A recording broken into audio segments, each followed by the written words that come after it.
of autism and move away from this autism and vaccines. And I have confidence that he'll move in that direction. Now, Dr. Redfield was the CDC director when the COVID crisis hit.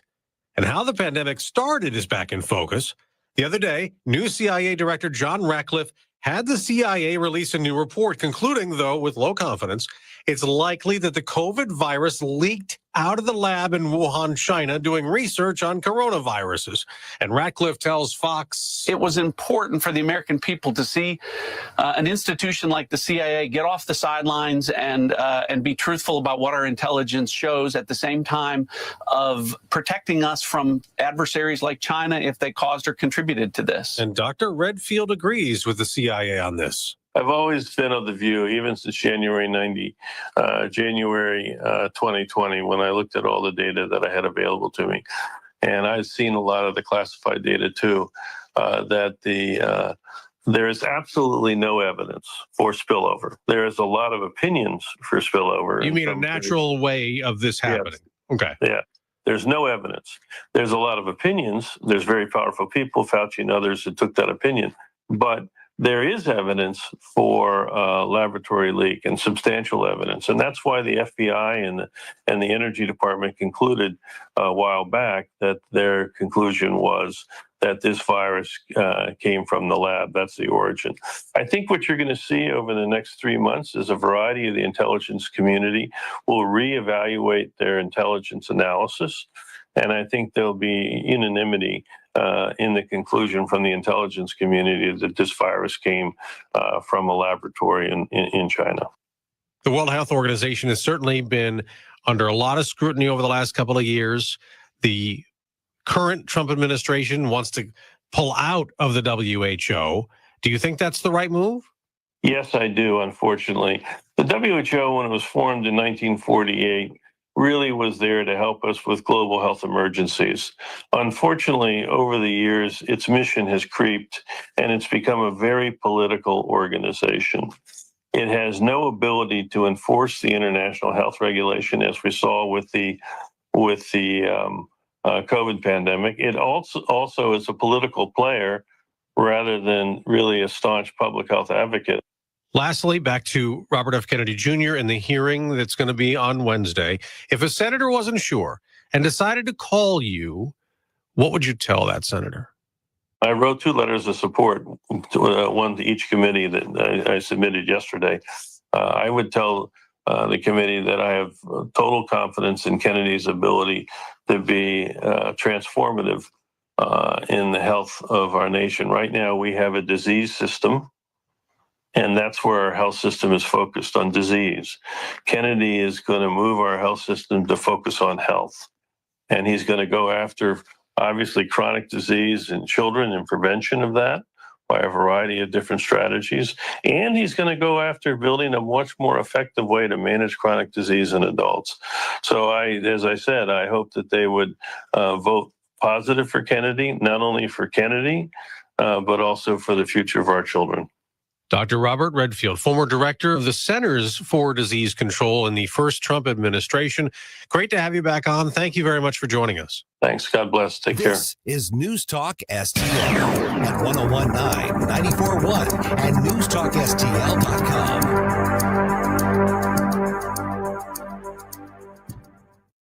I'm Joel Clark, a Select Quote agent, with a true story that could save you hundreds of dollars a year.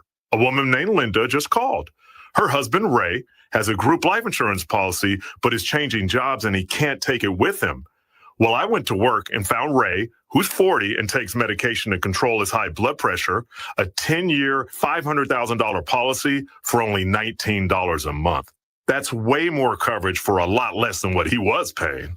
If SelectQuote didn't shop for your life insurance, you're probably paying too much. For your free quote and to find out how much you can save, call 1-800-403-5050. That's 1-800-403-5050. 1-800-403-5050. Or go to SelectQuote.com. Since 1985, we shop, you save. Get full details on the example policies at SelectQuote.com/commercials. Your premium could vary depending on your health, issuing company, and other factors. Not available in all states. Everywhere you look, things are getting more expensive.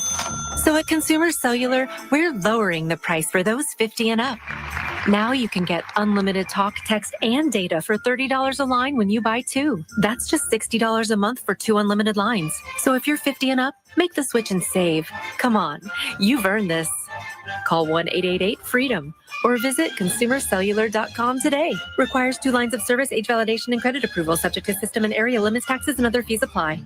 Are you having trouble hearing? Hearing loss can devastate the quality of your life. Now, there's an affordable fix for you or your loved one. Rated in the best hearing aids of 2024 by USA Today, Audion Hearing has the highest quality hearing aids at the lowest prices, just $189. I actually like them better than my old $5,000 hearing aids. I could not believe how my hearing and life changed. Join over 500,000 happy customers by going to audionhearing.com. That's AUDIEN hearing. The Vic Porcelli Show. You know, I'm sick of hearing of how great Europe does this and Europe does that. Well, guess what? They don't do it as good as we do. We'll talk to Ward Clark from redstate.com about that Wednesday at 10:41. Weekday mornings at 9 on News Talk STL.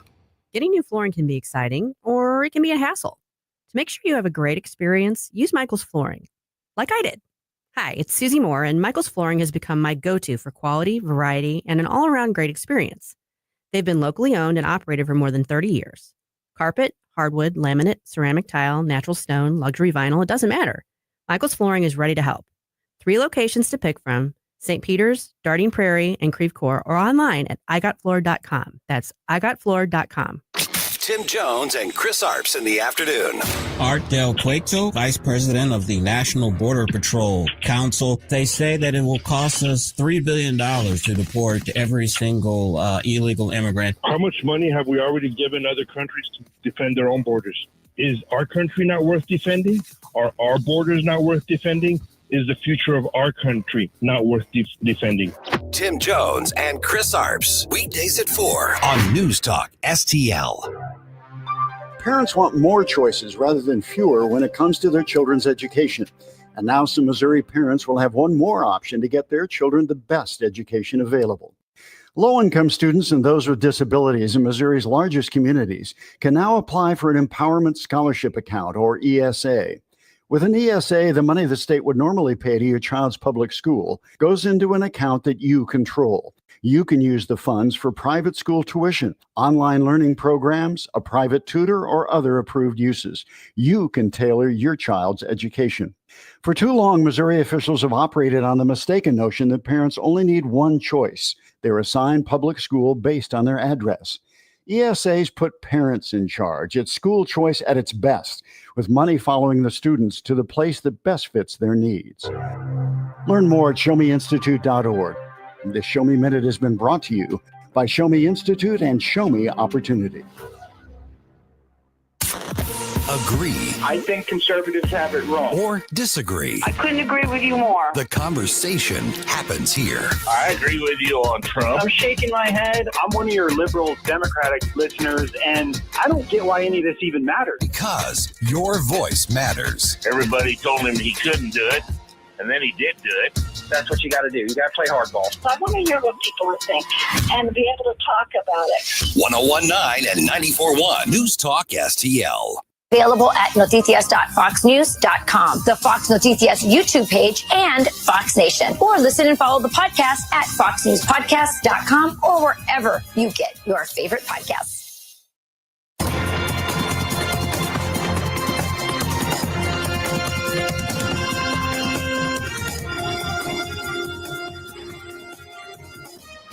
Now, a look at what's happening from the Fox News Rundown. Good morning. It's Wednesday, January 29th. This is the Fox News Rundown. One of President Trump's most controversial cabinet nominees is set to have his hearing today. Robert Kennedy Jr. will testify before the Senate Finance Committee as the Department of Health and Human Services nominee and will take questions on his stance on vaccines, abortion, and other issues, while Kennedy makes the pitch that he's the right person to make America healthy again. His cousin and former ambassador to Japan and Australia, Caroline Kennedy, making the pitch for him not to be confirmed. He lacks any relevant government, financial, management, or medical experience. His views on vaccines are dangerous and willfully misinformed. The Senate Judiciary Committee will also vote today on President Trump's Attorney General nominee, Pam Bondi, which she'll need to clear before a full Senate vote on her confirmation is taken. Ryan Schmelz, Fox News. President Trump expected to sign the Laken-Riley Act into law today. That act mandates the detention and possible deportation of illegal immigrants accused of theft and violent crimes. And the Federal Reserve meets today. It's expected to keep its key interest rate unchanged. I'm Sue Guzman on the Fox News Rundown. This is the Fox News Rundown. This is News Talk STL at 1019, 94.1 and newstalkstl.com. Colombo and Company. On Wednesday, we'll get the latest on RFK Jr.'s confirmation, plus local news from Missouri political insider Rodney Boyd at 2:20. Then we'll open closest cabinet at 3:05. Live and local weekdays at 2 on News Talk STL. Hey, Tim Jones here with a reminder. Winter is the perfect time to obtain an expert evaluation of all your trees, shrubs, your biggest assets for safety, health, or maybe even removal. Hanson's Tree Service, locally owned and operated, not only can consult with you on the exact services you need, but during the winter months, you might even save more money. Keep their emergency number handy in case you need it. Emergency removal anytime over the winter months. Hanson's Tree Service, 636-379-1830. HansonsTree.com. That's HansonsTree.com. When you're approaching retirement, there are a lot of questions to answer. Do you have enough money to fund your income for life? How should you claim Social Security? And what's your plan for health care and long-term care? Hi, I'm Eric Robert, Director of Investments with the ClearPath Wealth Management Group at Stifel and host of On the Money Saturday mornings at 9 on News Talk STL 1019. Don't leave your retirement to chance. It's crucial to understand and address relevant risks before you retire. Our team can help you get organized, guide you through critical retirement decisions, and create an investment portfolio designed around your needs. To schedule your free retirement plan consultation, go to clearpathinvesting.com. That's clearpathinvesting.com, or call us at 636-695-2650. That's clearpathinvesting.com or 636-695-2650. Stifel Nicholas and Company Incorporated, member SIPC and NYSE. Tony Colombo here for the Farmers Co-op Old Town Country Store in Old Town St. Peters, where they have a huge selection of products and services for your yard and home, including a full line of lawn and garden products, a full line of products for animal care, and that includes anything from livestock to the family dog or cat. They'll fill any size propane tank for about half the price of a new one, and so much more. Visit them in St. Peters on 2nd Street, right behind the QT at 70 and Mid-Rivers Mall Drive, and check out all their products and services at oldtowncountrystore.com. The O'Reilly Update, brought to you by Seavers JCB. Visit them at their St. Peters location. Bill O'Reilly here, and I'm warming up. Stand by for the O'Reilly Update Morning Edition. But first, unfortunately, there's a serious threat to your home. It's called title fraud. Criminals forge a document, file it, just like that, your title is stolen. They can even take out loans against your property. That's why I'm urging you to use Home Title Lock. They provide 24/7 monitoring, alerts, and restoration of your title if fraud occurs. Please go to HomeTitleLock.com. Use promo code BILL25 for 25% off their protection plans. That's HomeTitleLock.com, code BILL25. On this Wednesday, President Trump unveiled his new press secretary yesterday at the White House, Caroline Leavitt, the youngest press secretary in history. 27 years old, mother of an infant, from New Hampshire, attended St. Anselm's College, actually ran for Congress in the Live Free or Die state and lost. Then she attached herself to the Trump re-election effort, and she's a very articulate woman, I can tell you that. A couple of things she said right off the bat: that the drones were no threat, that the U.S. government knew they were up there and doing some research or something. And then she said something very interesting, that the new administration, led by Donald Trump, is reclassifying migrants. So everybody who breaks immigration law either by coming across the border or overstaying a visa, is now considered a criminal by the White House. That is a change, because before, if you violated U.S. immigration law, it was a civil offense. Now, Congress is going to have to codify that, but when you are in the deportation situation, now the Justice Department considers you a criminal if you are here illegally. That was the big headline. As far as presentation, Ms. Levitt spoke a little bit too fast, but you can excuse that. First day, a little nervous, but she looked very self-assured to me, and I'm glad she's in the job. Back in a moment. Ivermectin. It's a name you've heard before, but getting access can be a hassle. That's why you need to check out All Family Pharmacy. They're a licensed pharmacy in Florida, providing ivermectin and other hard-to-get meds. They take care of the prescription and ship it right to your door. You can even stock up in bulk.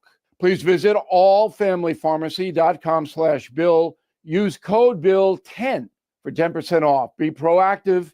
Being prepared isn't just a luxury anymore. It's a necessity.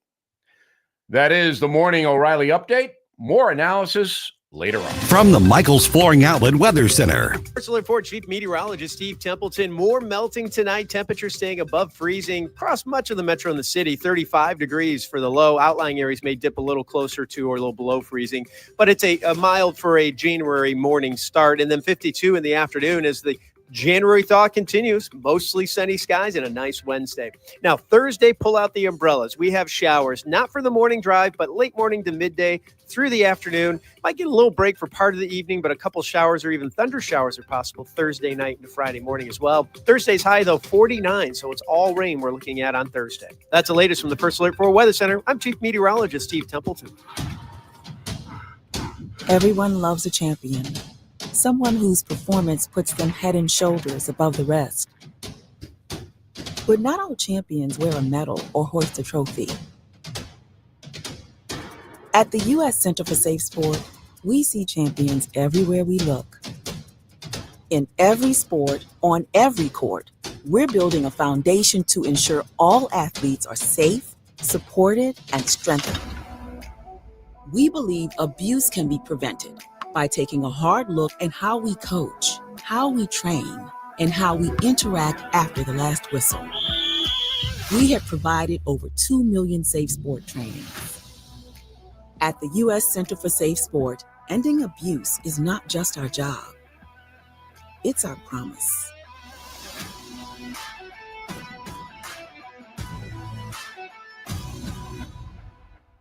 I heard the call to serve. So I answered. I earned a title and discovered my purpose. I found belonging, an unbreakable bond with my fellow Marines. We fought to overcome adversity together in defense of our nation and its people. I've lived a full life, rich with meaning. And even though I no longer wear the uniform, I am still a Marine. My service has come full circle. I will always look after those around me. I will always uplift and support my country and my community. Because that is the promise I made. That is what it means to be a Marine. Semper Fidelis.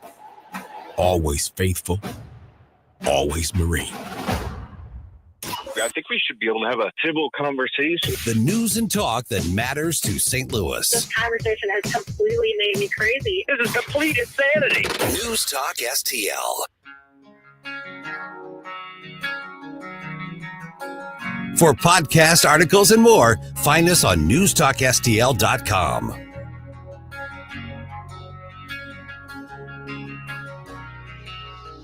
Having your first cup of coffee? Mike's on his third. This is Mike Ferguson in the morning on News Talk STL.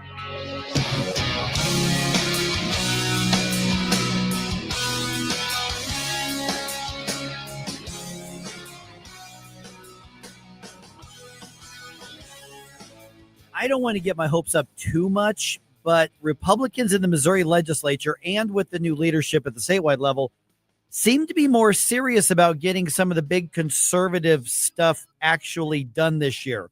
Again, Not going to get my hopes up too much. I've done that before, made that mistake, but they really seem intent on moving things forward earlier in the process, and that's a good thing for all of us.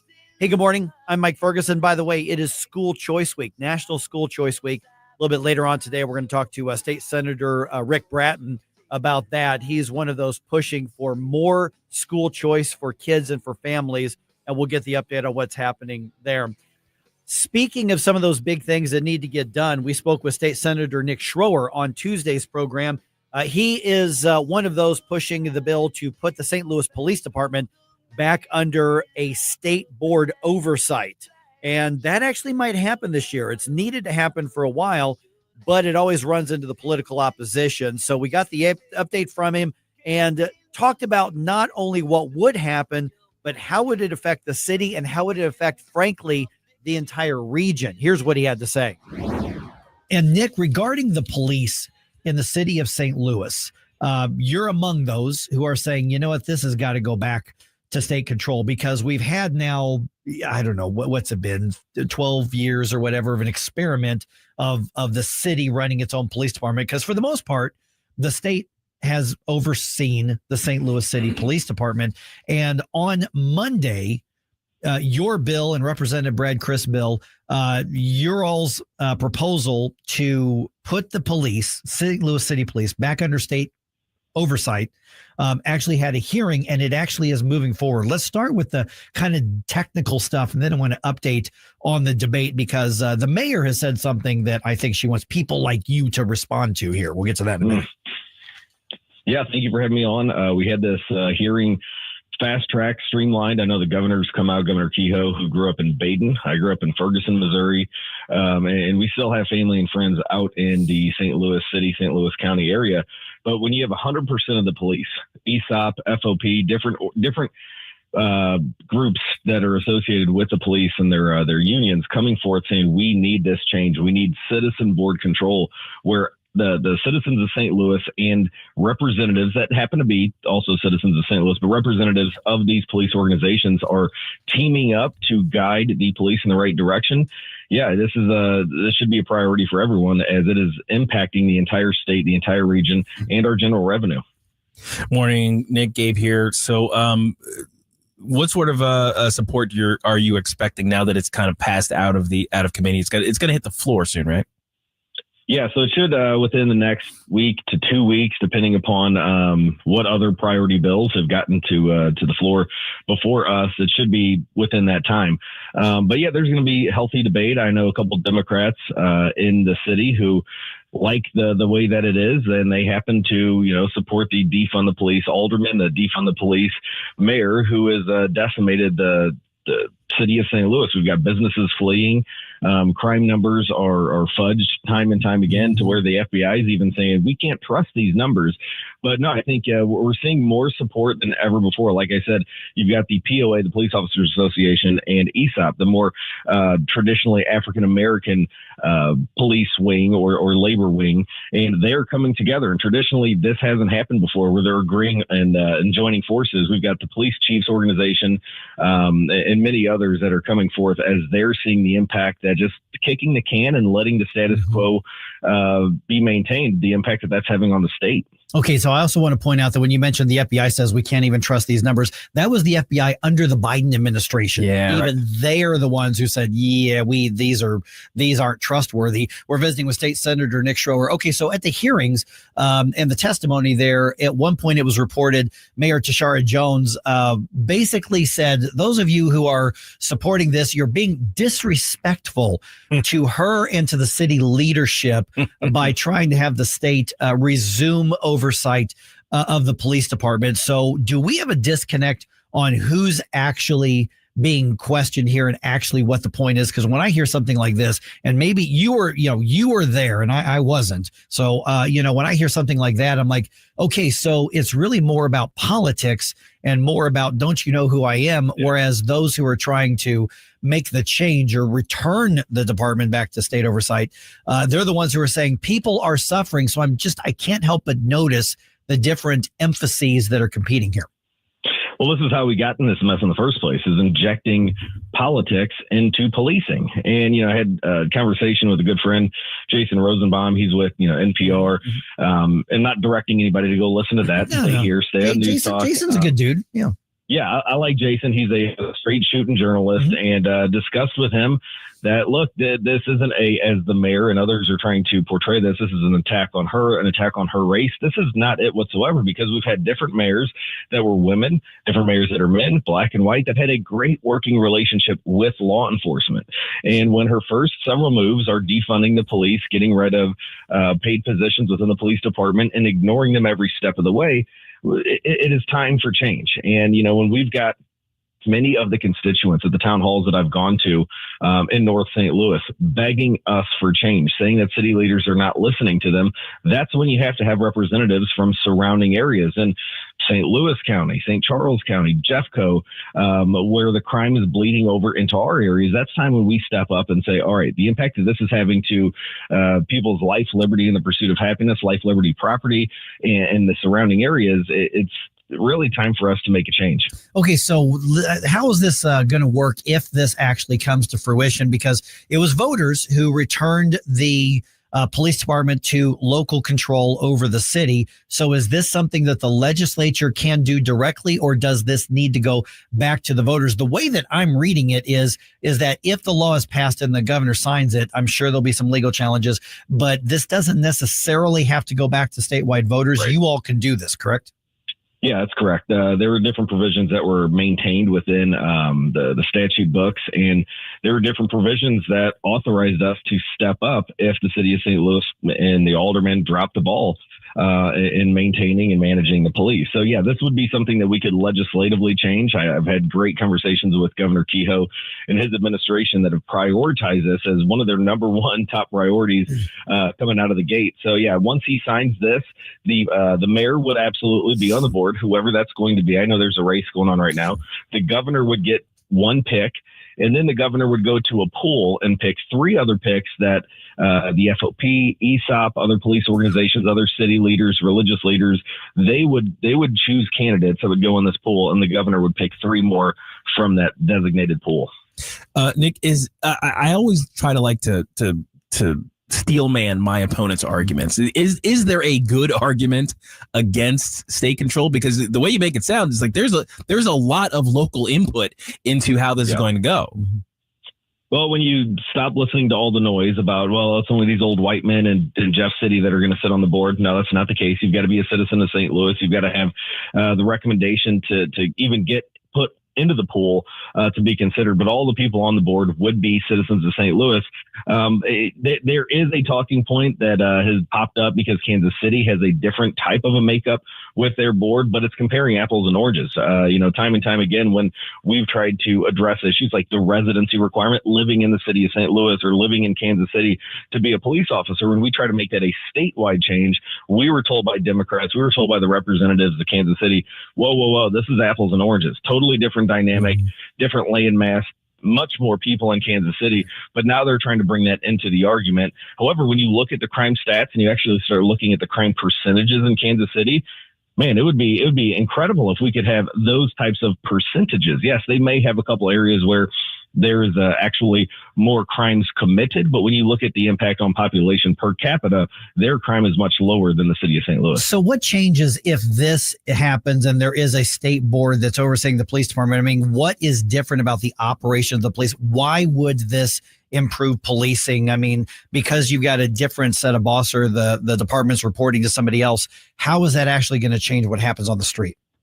Well, the representative from ESOP, Donnie Walters, and he said, look, he's been pushing for maintaining the citizen board control for many years, but just the morale, just the having somebody there to listen to you, to manage you.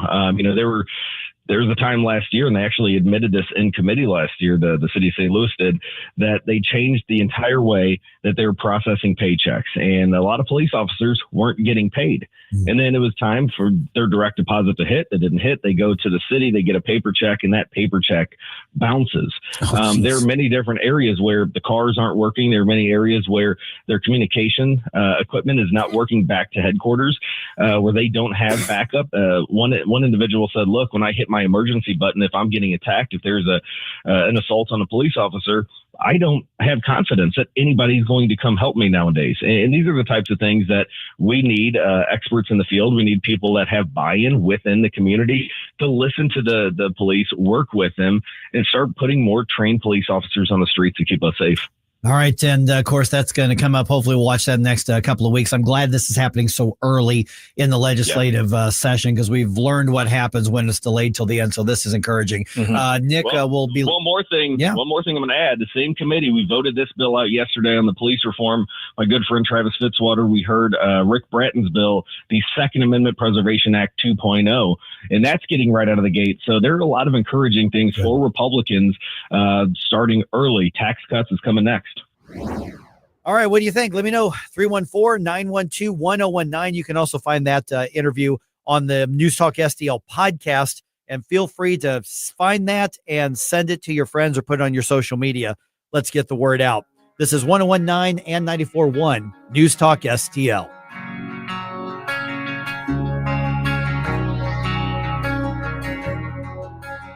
Follow us on Rumble at News Talk STL.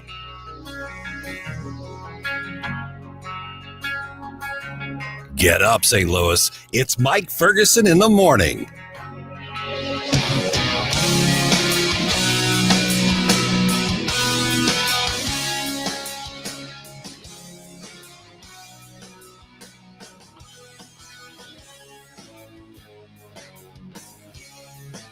St. Louis's new choice for conservative talk. I don't know where I would get the truth if it weren't for you. Live and local. Welcome to the People's Republic of America stand. Here comes another roller coaster, another circus. This is News Talk STL. Hello, this is Jay with Titan Hill Armory in Washington, Missouri. We are a small family-owned business specializing in firearms and accessories. We buy, sell, and trade and have over 2,000 firearms in our store. We're open Wednesday through Friday, 10 a.m. to 6 p.m., and Saturday, 10 a.m. to 3 p.m. Check us out at 1807 East 5th Street or online at TitanHillArmory.com. Titan Hill Armory, your source for firearms, ammunition, accessories in Washington, Missouri. Again, that's TitanHillArmory.com. Nate Lucas here for the Village Bar in the heart of Des Peres. Since 1948, the Village Bar has been the go-to destination for delicious food, cold drinks, and unbeatable atmosphere. Savor their famous wings, burgers, and onion rings, or grab a drink from their fully stocked bar. Catch all the big games and enjoy the company of their friendly staff. Plus, don't miss the 1879 Distillery, a one-of-a-kind experience right next door. The Village Bar offers the best value in town. Find the Village Bar on Facebook and come experience where history meets great times. You'll be glad you did. Larry Connors here, and I'm heading to southern Italy for a tour of the most beautiful coastline in the world, the Amalfi Coast. I want you to join me. We'll travel for 11 magical days with professionals from Conservative Tours. They're the best tour operators in Italy. Conservative Tours, an A+ rating with the BBB. $54.88 is your cost. That includes airfare from St. Louis, luxury hotels, dining events you'll remember for years. Call 888-733-9494 or go to conservativestours.com. Join me next spring in Italy on the Isle of Capri, just $54.88, including airfare from St. Louis. 888-733-9494 or go to conservativetours.com. If you have a phone, you have a radio. Download the News Talk STL app. Love the News Talk STL app. On my way to work in the morning. Usually I'm in the car. I listen on the app in my car every morning going to work. Download the News Talk STL app and listen anytime, anywhere.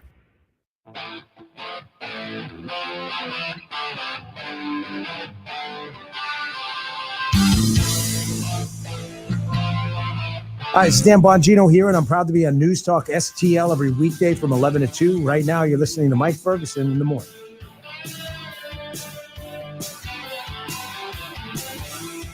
Hey, it's kind of balmy out there this morning. Yeah, it was nice. Mid 40s. I'm not wearing my sweatshirt today for the No, first you're time not. in quite a while. I've got like 3 or 4. I mean, if those who are watching us on video probably notice I'm wearing like the same 3, 4, 5 sweatshirts just over and over and over and over again because it's so cold when I come in. I kind of wore a real shirt today, not even wearing the sweatshirt. Yeah, pretty amazing. Nicer. Yeah. I got up to the 50s yesterday. I think it did. Something like that. Yeah, it's gonna be nice today too. Yep. Of course, anything is nice compared to what we have been dealing with. All right, the government gives their answer on all those drones flying the country a little while back. Remember that whole thing? We're trying to figure out what in the world was going on with that. Then they disappeared around New Year's. And all of a sudden, we're like, what happened to the drones? Well, now we're getting some answers, or at least what the government's telling us. Or actually, I think we're supposed to believe them now because we like the person who's in there now. But we wouldn't believe him before, but now we believe him because, yeah, it's different people. 5:52. All right, don't forget, we got Flashback Friday. I was going to put that out there. This is just an idea. Gabe came up with this. What are the worst 80s songs you can think of? Oh, this is pretty scary. I don't know if I want to go down this road. I mean, they were things that like were hits, and it makes you wonder what were we thinking. So if there's any of those, kind of torturous this week. I kind of thought we were doing one-hit wonders, but I guess that's not. One too. A lot of those are crossover there. One-hit wonders are good too. Send us the weird ones. How about that? Although just send us the really weird. The weird ones are one-hit wonders. Yeah, precisely. All right. I bet that you did not have $50 million for condoms in Gaza on your list of topics you expected to hear in the news today. Nope, sure didn't. Yeah. So I get in this morning and I'm looking around. Of course, the news yesterday is Donald Trump ordered a freeze basically on all government aid and much of the government spending. He ordered a pause on it. And what he said was, I'm paraphrasing here, we're going to pause it and then evaluate all of it, basically to do a high-level audit and see what can be eliminated. Okay, well, that conceptually makes sense. Hey, audit sounds good to me. Yeah, we should audit. Well, a judge, as we'll get into in the news dump here, blocked that within hours of it actually be signed into law.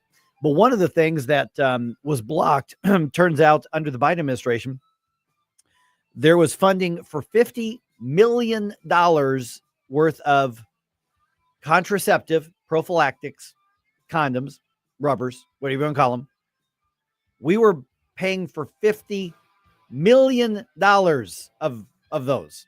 I got to be honest with you. I'm not shocked because of that administration and the way they ran things. That's a lot of condoms.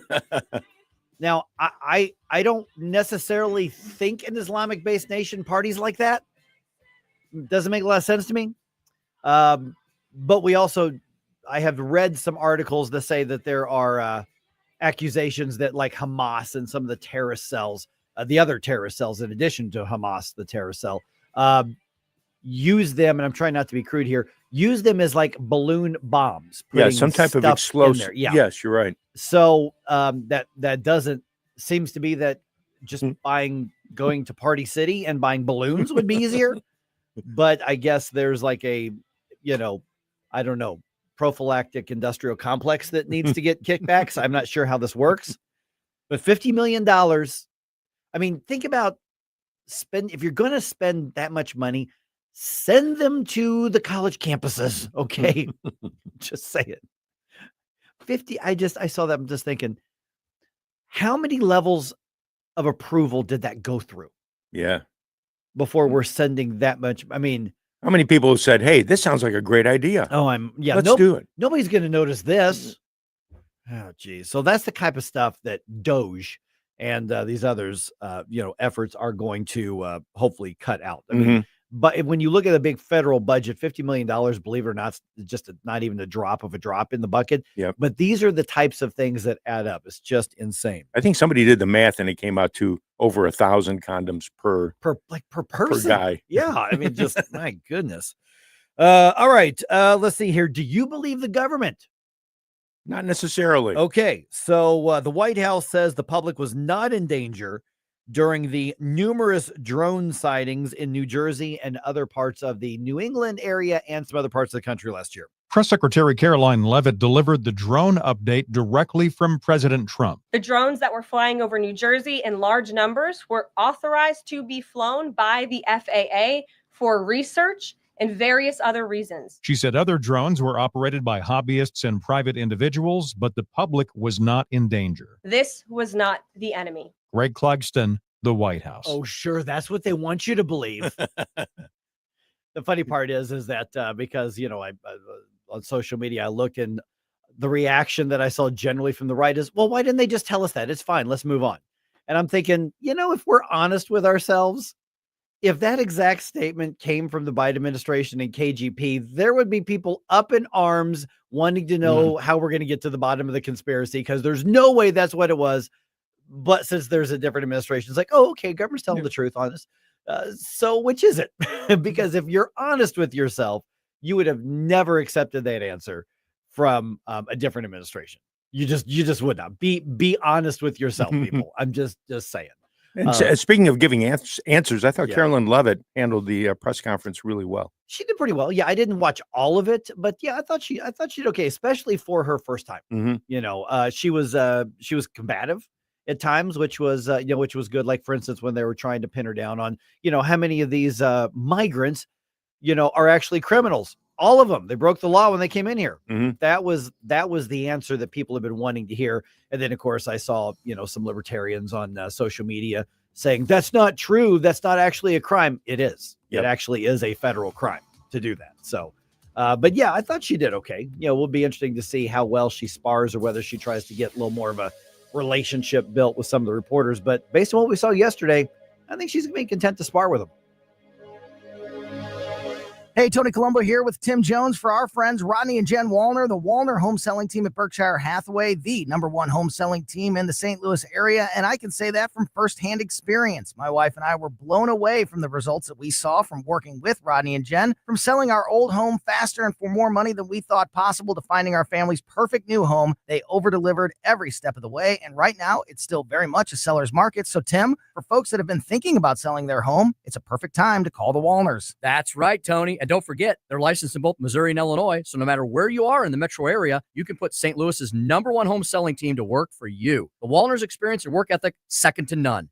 And of course, the numbers speak for themselves. The Wallners sell 15 times more homes per year than the typical realtor. Right now, they're working with so many qualified buyers, they'll guarantee to obtain you an offer. If you've been thinking about selling your home, don't wait. Call the Wallners now at 314-810-SOLD. That's 314-810-SOLD for the Wallner home selling team.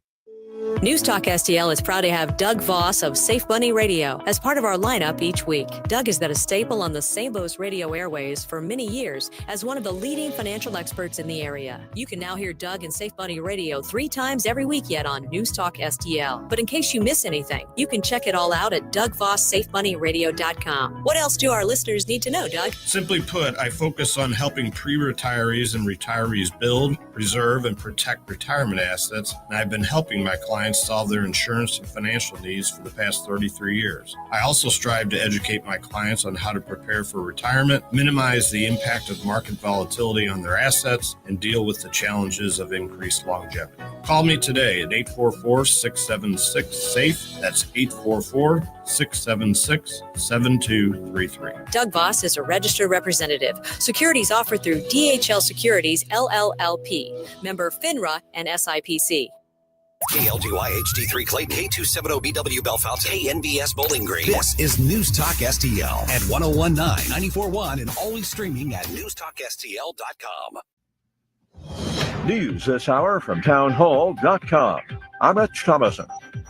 It's being cast as one of President Trump's more controversial cabinet nominations, and today the nominee takes the hot seat on Capitol Hill. The president tapped former Democrat Robert F. Kennedy Jr. to lead the Department of Health and Human Services, and he's sure to face some scrutiny over his record on vaccines and abortion. Former Vice President Mike Pence is urging his fellow Republicans to vote no on RFK Jr., and ahead of the hearing, Caroline Kennedy described her cousin as a predator who is addicted to power. Greg Clugston, the White House. The Biden White House didn't really seem to know what was going on, but from the Trump White House, getting some answers about the swarm of drones spotted repeatedly late last year. The drones that were flying over New Jersey in large numbers were authorized to be flown by the FAA for research and various other reasons. What kind of research? What other reasons? We don't know, but quoting Trump Press Secretary Caroline Levitt, this was not the enemy. Israeli Prime Minister Netanyahu has been invited to the White House next week. The visit comes as the United States is pressuring Israel and Hamas to continue a ceasefire that has paused the 15-month war in Gaza. The meeting would be a chance for Netanyahu to remind the world of the long support he's received from Trump over the years. Netanyahu likely to encourage Trump not to hold up weapons deliveries the way the Biden administration did. Correspondent John Scott. The Trump administration offering buyouts to federal workers in a bid to trim the size of the federal workforce, currently numbering more than 2 million employees. And a federal judge has temporarily halted a Trump plan to freeze federal loans and grants, pending a review of government spending. Watching Wall Street this morning, the Dow futures are 1 point higher. NASDAQ futures up 85. S&P futures better by 6 points. More on these stories at townhall.com. A new president is sworn in. America's greatness is being restored. And there's breaking news every minute. Now, tens of millions of Americans are turning off Fox and CNN and tuning in to Newsmax for the breaking information they really need to know. Reuters Institute says Newsmax is one of the top news brands in America. Find it yourself on all major cable systems and on your TV or smartphone store. Just download the Newsmax app for free and start watching. You'll get great shows with Rob Schmidt, Greta Van Susteren, Rob Finnerty, and Carl Higbie, and more. Find out why millions of Americans have made the switch. Even President Trump says Newsmax is terrific, and he's watching. So make the switch to Newsmax. Check us out on cable and satellite TV or download the Newsmax app today. Watch us anytime, anywhere. Remember, Newsmax is real news for real people. From the Michaels Flooring Outlet Weather Center. Our January thaw continues to build momentum. Another day of mostly sunny skies and nice temperatures today, up to 54 for the high this afternoon. Clouds increasing after midnight tonight as a storm system inches closer. 35 for the low Thursday morning. And then the rain settles in tomorrow. Thursday looking wet from mid to late morning into the afternoon. Still mild with a high around 50, but a half an inch of rain possible, maybe even more. That's your first alert forecast. I'm meteorologist Matt Shane. This hour of News Talk STL brought to you by Piccadilly Palace, located in Union, Missouri. The ultimate family fun center is Piccadilly Palace. Call 314-860-6418 or visit piccadillypalace.com. Winter's coming, and your family's comfort can't wait.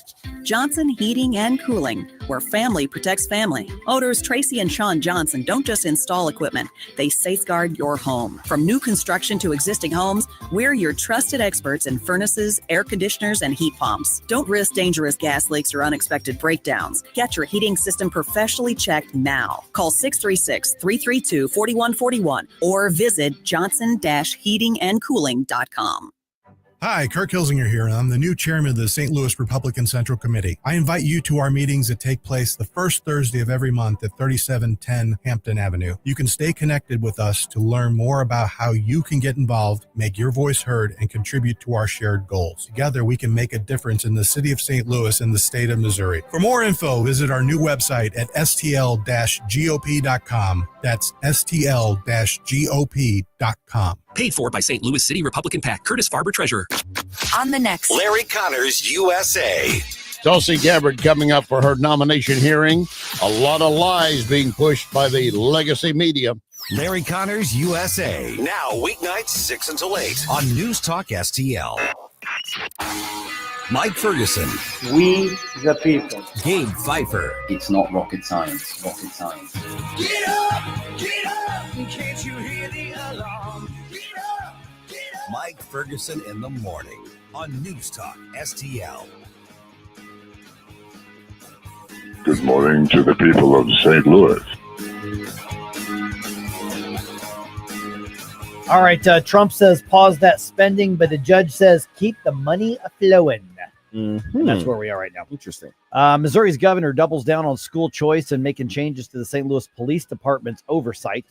It was the State of the State address yesterday in Jefferson City. And the drones.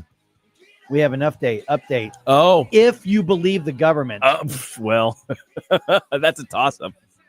I was pointing out just a couple minutes ago. It's like, if the exact same answer we got yesterday came from the previous administration, everybody would be up in arms like, I don't believe them. It's a conspiracy. But since there's a new administration, it's like, oh, why didn't they just tell us that? It's all fine. It's good. Yeah, except the bureaucrats are the same guys. Yeah, the bureaucrats are the same. I'm like, okay, you take your partisan blinders off. How would you react if it were somebody? All right. 6:06 right now. Let's go ahead and dump some news on you here. The morning news dump. Are you joking? Is this a joke? Listen, folks. The morning news dump. All right. As I just mentioned, President Trump taking action to freeze federal loans and grants and all sorts of other spending in an effort to assess spending and make potentially needed cuts. Republican Senator Kevin Cramer, he's from North Dakota, was on Fox's special report, and he's behind that order by the president, to freeze that spending. This is temporary. He won a mandate and promised that he was going to try to get our fiscal house in order. It only seems responsible to me that a new president in a transition would take a pause. And Senator Amy Klobuchar, obviously Democrat out of Minnesota, was on Fox's special report, has a completely different perspective. It's chaos and it is unnecessary. And if the president wants to work with us, the Congress, Article 1, the Congress of the Constitution of the United States, instead of having some bureaucrat in the Office of Management and Budget send out a memo saying, hey, all this funding is paused, we'll work with him. And a federal judge who was appointed by Joe Biden put a block on that freeze. So basically keeps the money going on that freeze. That is going to stay in effect until Monday. And then there's going to be a hearing on the order itself on Monday. Now, my understanding, and again, this basically comes from the internet. It must be true then. It must be true. Was that he actually does have the power to do this for a short period of time, and that is a power of the executive to pause spending for I think 45 days while Congress figures it out. Yeah, and that's what they're going to figure out on Monday. But I mean, this goes back to the CEO mindset. Okay, money's going out. Where's it going? We don't know. What's it being spent on? We don't know. Well, then stop it. Yeah, exactly. And then we'll take a look. Right. Because, for instance, we've just discovered this morning that apparently we're spending $50 million on condoms for Gaza. For what? I know. Yeah. That's happening. Why though? That's a great question. And part of me says, Mike, you don't want to know the answer. One word, Biden. Yeah. Oh yeah. Oh my gosh. There's so much that goes on in our government. And like you said, we don't know where the money's going, who's getting it. Somebody suggested that basically government spending is just a UBI for certain individuals. Yeah, pretty much.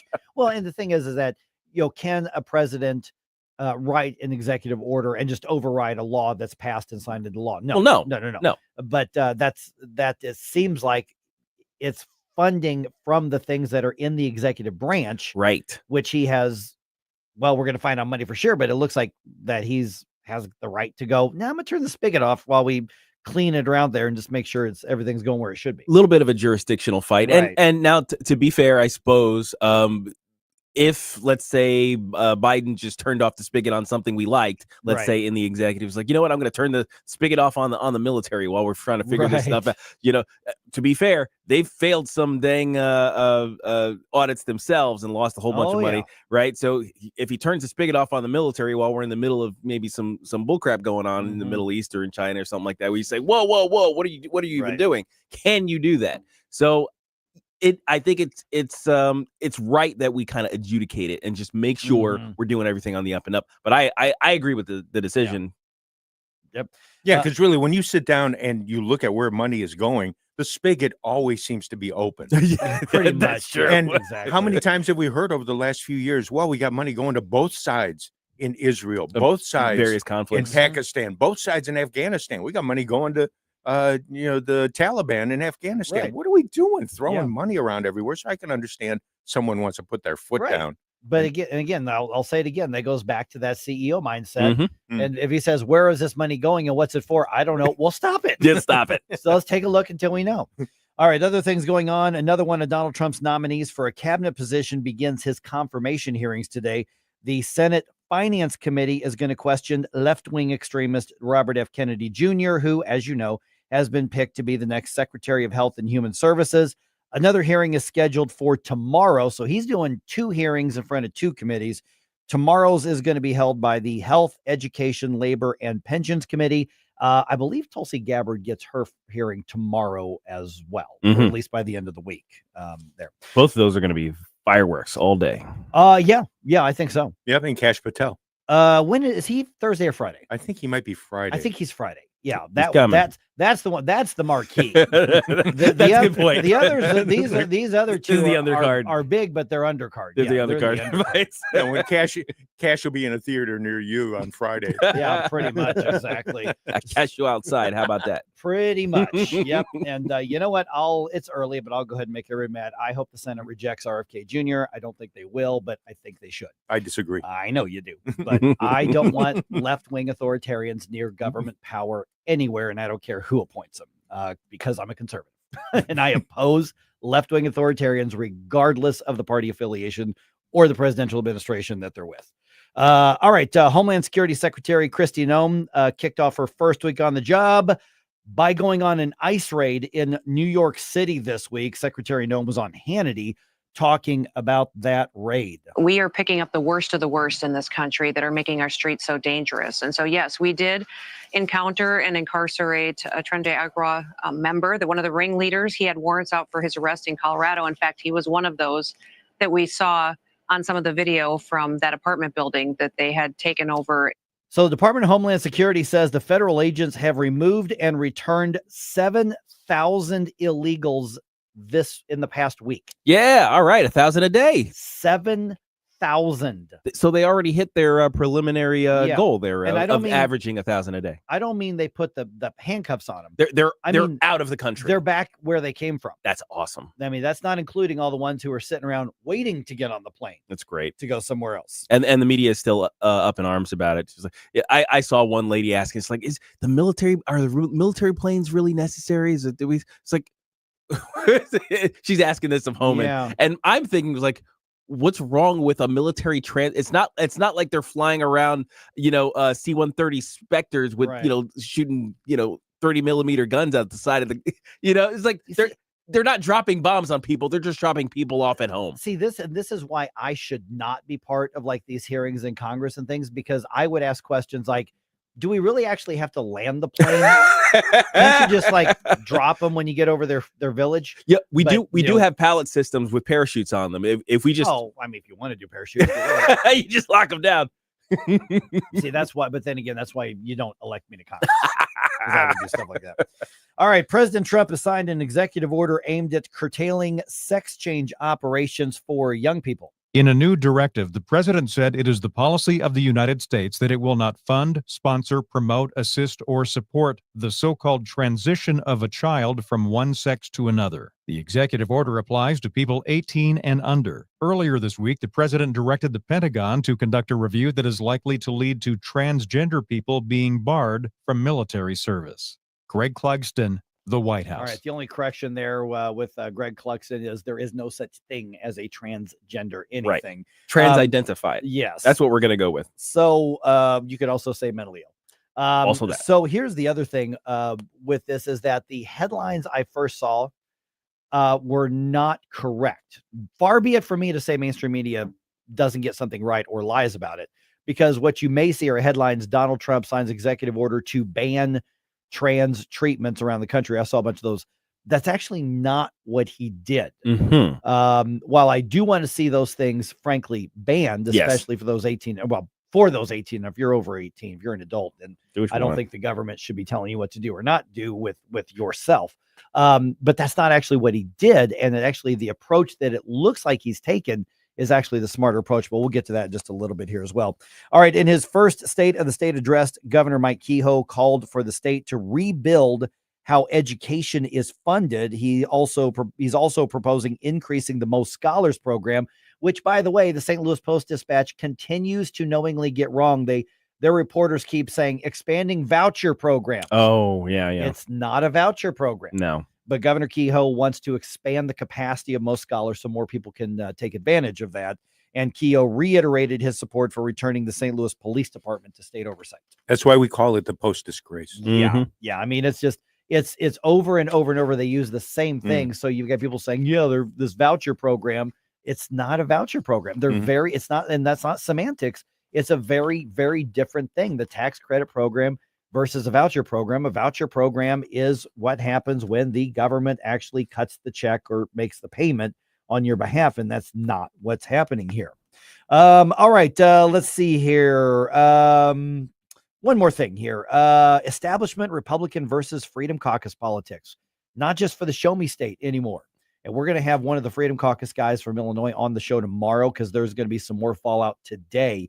Republican leader in the Illinois House, that's Representative Tony McCombie, is blocking Freedom Caucus members from communications resources that are available to House members, threatening to strip them from committees as well. The caucus says McCombie is also threatening to remove them from the Republican House caucus overall. Freedom Caucus members have been critical of GOP leadership of the GOP establishment in Illinois over several votes recently. Wow. Here we go again. Okay. So we're going to have somebody from the Freedom Caucus tomorrow at 7:05.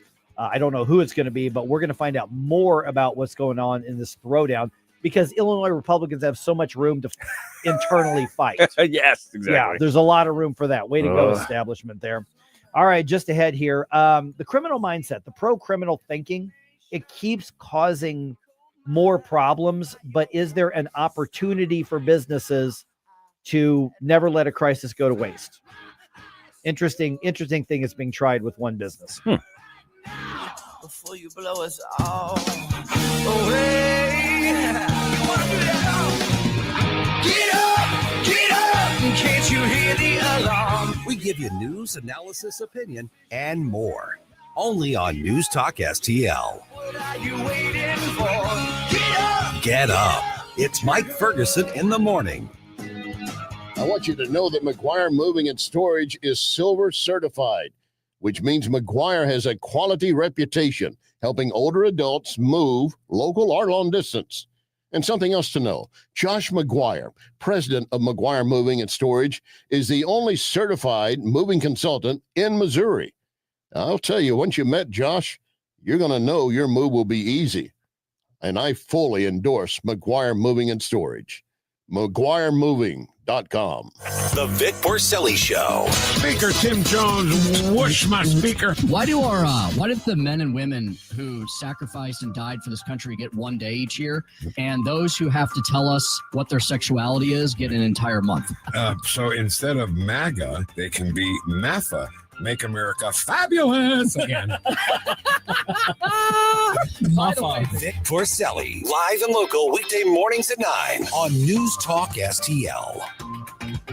Attention hungry humans, head to Pop's Kitchen, your locally owned and operated food paradise. With 2 convenient locations, we've got something for everyone. Craving chicken, fish, or steak? We've got it. Plus, mouth-watering sides. From lunch to dinner, our fresh, diverse menu satisfies all ages and tastes. But wait, there's more. Need a quick snack, soda, or even liquor? Pop's is your one-stop shop for people on the go. Our friendly staff can't wait to serve you at both locations, on McKelvey in Maryland Heights and on the Rock Road, Breckenridge Hills. Pop's Kitchen. Come hungry, leave happy. From home improvement to replacement, do-it-yourself electrical projects can be shocking. That's where Grasser Electric can help. They've been lighting up St. Louis for years. From ceiling fans and dimmer switches to repair or replacing your electric. No job is too big or too small for your home or business. Grasser Electric will even install emergency backup generators. So call Grasser Electric today before the sparks start to fly. 636-441-5200 or go to grasserelectric.com. This hour of Mike Ferguson in the morning is brought to you by Stifel. Request a portfolio review from your Stifel financial advisor at stifel.com. That's STIFEL.com.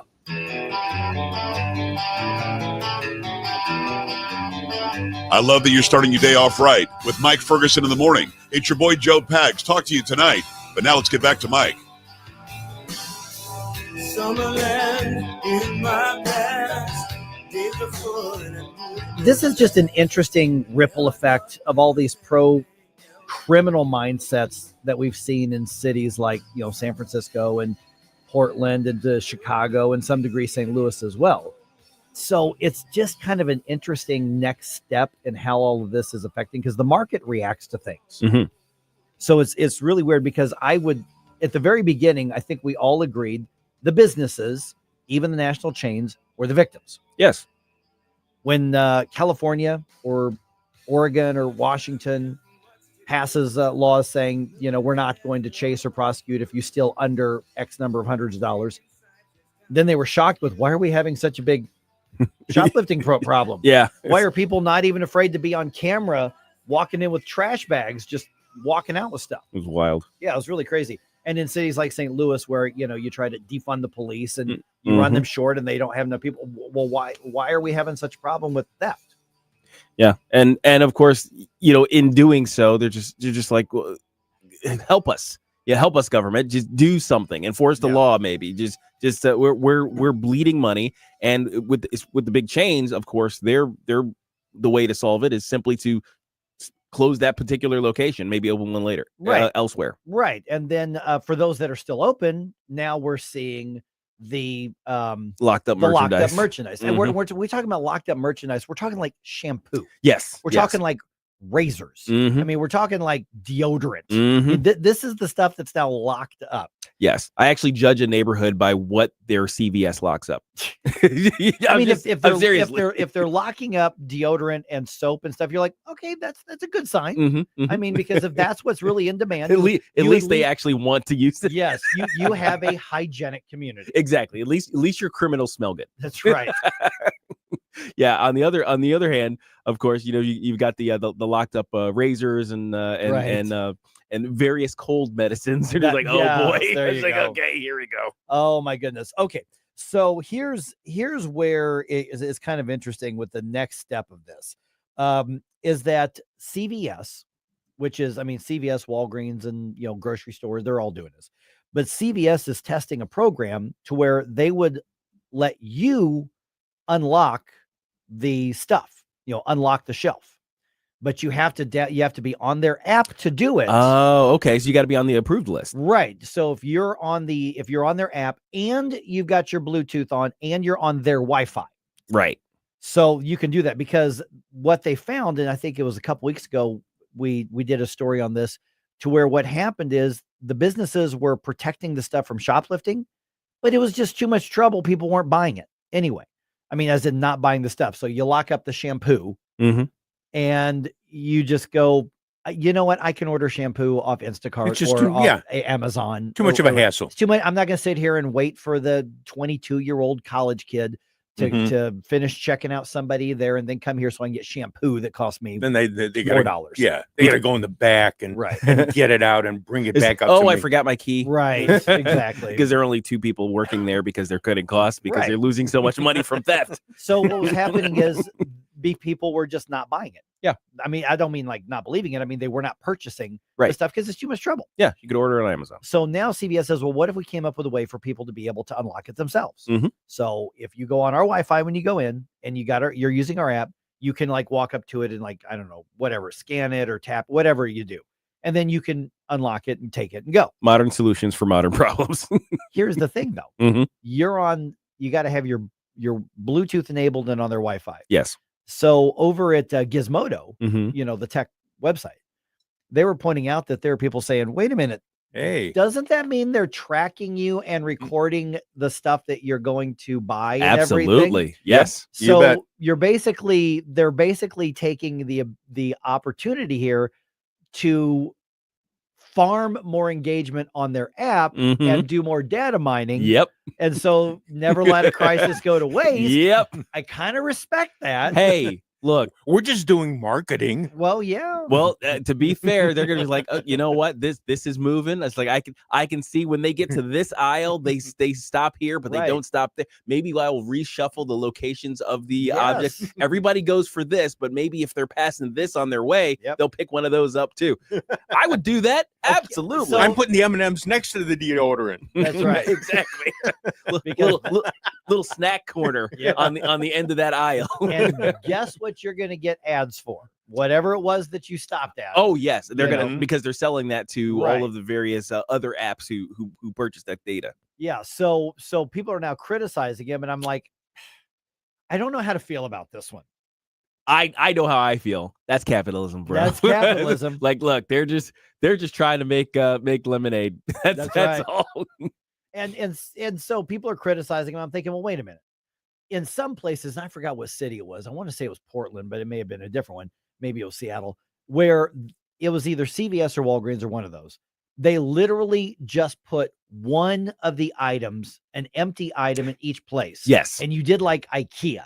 You wrote down which one you want, went up to the front desk. They went and got it from the back for you. They did and a then sort you of bought it. pseudo shopping assistant kind of thing. Yeah. And so that was the other alternative. And all of this comes down to people being criminals and being enabled by pro-criminal, anti-law enforcement, anti-accountability mindsets. So we've gone all of this direction, all of this to the point where we're arguing over whether or not they should be engagement farming you on their app.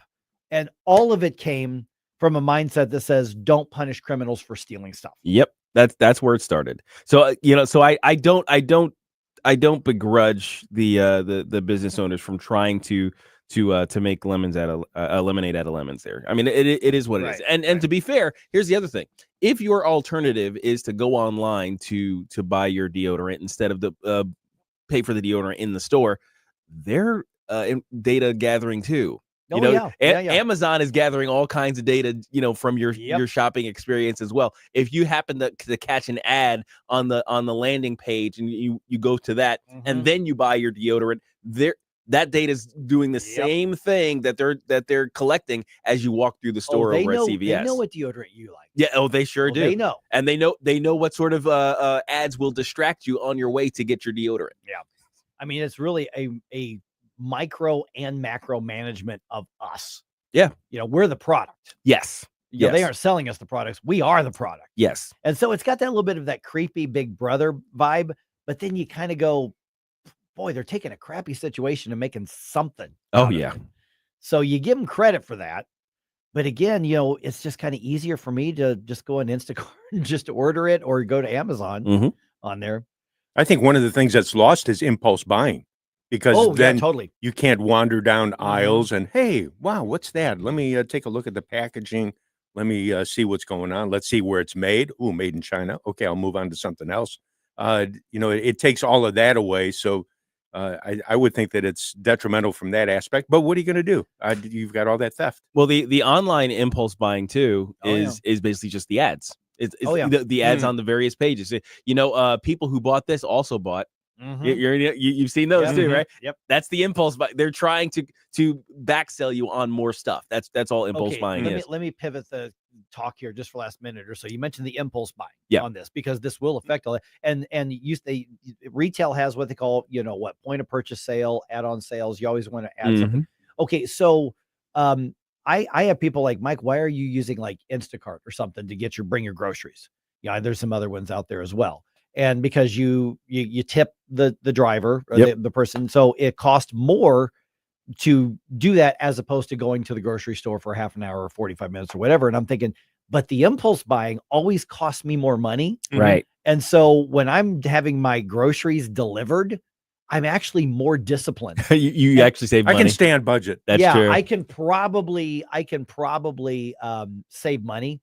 I can justify that because once I get to the final checkout, I'll go through. I'm like, do I really need 4 of those? Do I really need that? Because then you see the total and you're like, I don't really I'm need going to that. bring this back down. So it actually helps my discipline to actually pay somebody to deliver. And I can see that. And I'm all about the gig economy anyway. Yeah. I love it. That's capitalism at its best over the last 5 or 10 years. I love the gig economy. And if I can like pay somebody to do that and I end up saving money because I wouldn't be as disciplined in the store itself. Oh, I know that's right. I know that's right. Because I see, at Walmart, they have a, oops, we made too much stack of various baked goods. Can't help myself, man. It's $2. It's $2. Yeah. I need croissants. I need the croissants. That's exactly what I got last time. All right, Governor Mike Kehoe gave his first State of the State address, and he's laying out a pretty conservative agenda for the legislature and for him. Tim Jones was there, and he's going to give us the update right around 6:34.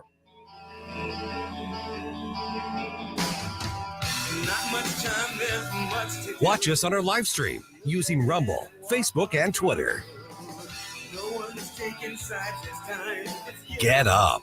It's Mike Ferguson in the morning.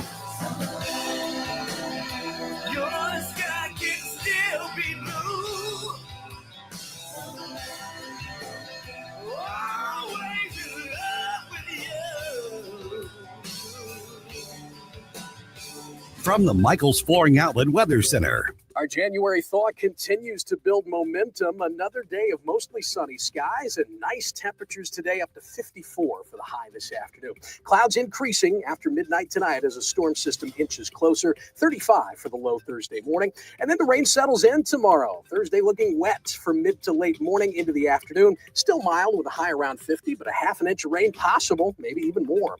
That's your first alert forecast. I'm meteorologist Matt Shane. Hey folks, Tim Jones here with Eric from Newstetter's Fine Jewelers. Eric, Newstetter's not one of those giant, big, sterile, big box stores, is it? No, Newstetter's Fine Jewelry is a family-owned local tradition since the 60s. We're a full-service jeweler that does on-site repair as well as custom creations. We don't sell jewelry. We sit and listen to find out exactly what you truly desire in fine jewelry and give you an education so you'll fall in love with your piece for a lifetime. Newstetter's Fine Jewelers at wowdiamonds.com. That's Newstetter's Fine Jewelers, wowdiamonds.com. When you're approaching retirement, there are a lot of questions to answer. Do you have enough money to fund your income for life? How should you claim Social Security? And what's your plan for health care and long-term care? Hi, I'm Eric Robert, Director of Investments with the ClearPath Wealth Management Group at Stifel and host of On the Money Saturday mornings at 9 on News Talk STL 1019. Don't leave your retirement to chance. It's crucial to understand and address relevant risks before you retire. Our team can help you get organized, guide you through critical retirement decisions, and create an investment portfolio designed around your needs. To schedule your free retirement plan consultation, go to clearpathinvesting.com. That's clearpathinvesting.com, or call us at 636-695-2650. That's clearpathinvesting.com or 636-695-2650. Stifel Nicholas and Company Incorporated, member SIPC and NYSE.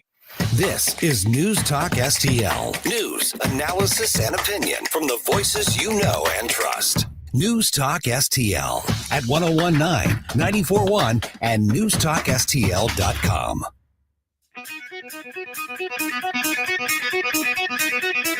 Hi, this is Jefferson County Councilman Billy Crow with a reminder to check out our new show, Jeffco Patriot Radio, this and every Sunday at high noon. Now, back to the Mike Ferguson in the Morning Show. All right, the governor says he's on board with the big red things, as Gabe likes to call it. Does that mean we're actually going to see it get done? Or do we just have more people talking about it? Interesting State of the State address that happened yesterday. Mike Kehoe's first as governor. It is 6:34. I'm going to keep begging you to get out there and download that News Talk STL app. And if you say, Mike, when are you going to stop talking about that? When everybody downloads it, that's when I'll stop. Everyone in the universe. When we run to the end of the internet and everybody's got it, that's when I'm going to stop. I'm telling you, it's the new one. When it gets updated here, just get it now. The upgrade will happen. We're in just literally the final testing to make sure everything's doing what it should be doing, and so far it is. So we actually could release it right now, but we're just like making sure there's no glitches and all this sort of thing. So it's going to be released anytime, but get it now. Get the automatic upgrade. It's going to make it even easier to be a part of the programs and, be on the shows and send us feedback and find the archives and all kinds of stuff. Remember when we first got acclimated to the internet and that meme would always show up that said, "You've come to the end of the internet." We're there. All right. We're joined now by Tim Jones. You can also contact him with his show with Chris Arps through that new app as well once it goes. I'm telling you, it's going to be easy. And he was at the state. Tim, you were actually at the Capitol. You were at the State of the State yesterday, right? Yes, sir. I was in the Capitol, and we watched nearly the entire speech. And as you said, Mike, it was extremely interesting. Yeah, let's get started with. I mean, of course, there's the wailing and the gnashing of the teeth by the left and the Democrats. They had their big press conference at the end, which they always do. The opposition does rebuttal. That. Yeah, they do their rebuttal where everybody in the Democratic Party, crowds behind the Democratic leader. And I did notice, and I'll make the joke again, you could have held that press conference at the corner booth at Denny's, because That's how big the Democratic caucus is right now in Jefferson City. You snorted. I snorted. That was that one caught me off guard. I'm just saying. Denny's. And they're they're looking really serious about, we have a big problem with this and we're not going to allow this. And we're like, well, you're not going to stop anything. You're just not going to have it. But let's start with us. And I want to address not just what the governor was saying, but some of the lying that's being done by the media. I'm going to start with education, Tim. The Governor Kehoe says basically we need to reform, go back to the drawing board and redo how we fund public education. The current foundation formula not working, not giving us results. And then, of course, he also wanted to increase the capacity of the Most Scholars program. So when it came to the education, what is it that he's asking the legislature to do? Yeah, Mike. So, first of all, it was a speech that I don't believe many of us expected, because Mike Kehoe only won a bare plurality of votes back in the Republican primary, which means for a lot of Republican voters in this state, Mike Kehoe was not their first or even their second choice. But yesterday, he, I think, became everybody's favorite pick on certain issues that he highlighted that heretofore he has not led on. But that's the past. This is the present. And the present is Mike Kehoe, as you said earlier, is offering to lead on certain conservative priorities. Now, the devil will be in the details, and time will tell if he's serious about all these matters. But for now, I think we should all take yes for an answer and say, let's go. Let's cut taxes. Let's champion education reform. Let's do all we can to solve the crime crisis in our state. Mike, it was about a 45-minute speech.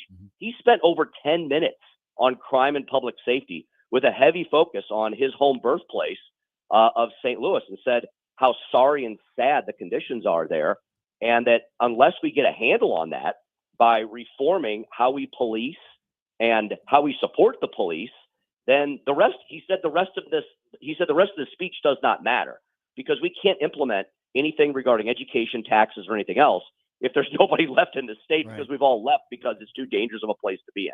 Okay, so on the education, I'm going to say the education is where I was going to go, because he was calling for the Most Scholars program to be expanded, and which I did not expect. Like you said, you're absolutely right. I did not expect him to say, let's go back to the drawing board on how we fund this public education in the first place. And to show you how dated the foundation formula is, the last time the foundation formula is, and all the foundation formula is the formula by which we fund public education in the state, and how we do it, and whether we incentivize it, and whether or not we hold people accountable in these school districts with that funding. It's over 20 years old. The last time the foundation formula was truly overhauled, guys, was before I was there. That's like the Stone Ages, right? I mean, that you're talking 2020, you're talking right at the dawn of the Republican Renaissance and the takeover in the state. They tackled it then because it probably hadn't been touched in 60 years under the Democrats' reign of terror. But it hasn't been touched since the beginning of Republicans taking over. A lot has changed since then. I mean, we had Al Gore invent the internet and all these other things. So we're in a totally different place now. So yes, that needs to be overhauled. And to something you all were referencing earlier, as well as regarding parental school choice, he has said in his budget plan, he wants the legislature to pump $50 million directly into the expanded education savings account program, which is our primary vehicle right now in the state for school choice.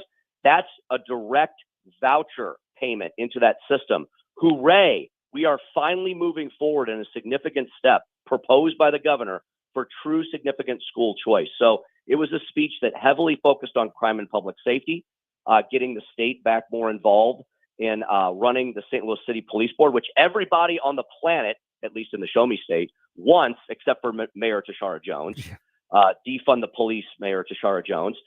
It was focused on education. It was focused on eliminating, not just cutting, but eliminating the state income tax, getting DEI and woke out of our system, and of course, with his bent towards agriculture, there was a heavy focus on that as well. Missouri being a primary agriculture state.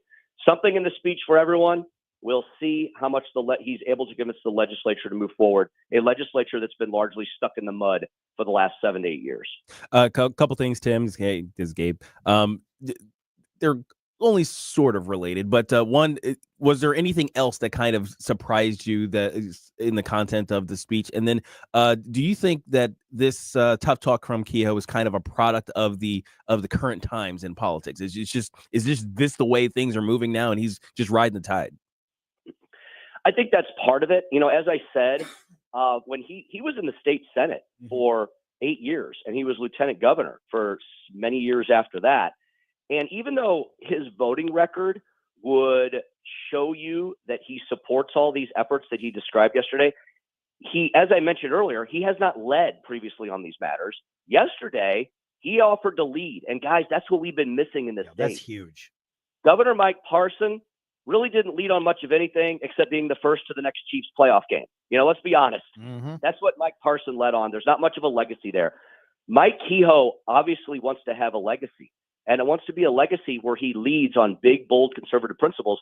The ones that the Freedom Caucus yelled and screamed from the mountaintops last year that we should be leading on, which resulted in them having their parking spots and their chairmanship stripped from them. How about this, guys? Within 1 year, the Freedom Caucus has gone from being pariahs to being selected as chairman of some of the top committees in the House and the Senate. Nick Schroer running Judiciary in the Senate. Rick Bratton, the chair of the Freedom Caucus, is running the Education Committee in the Senate.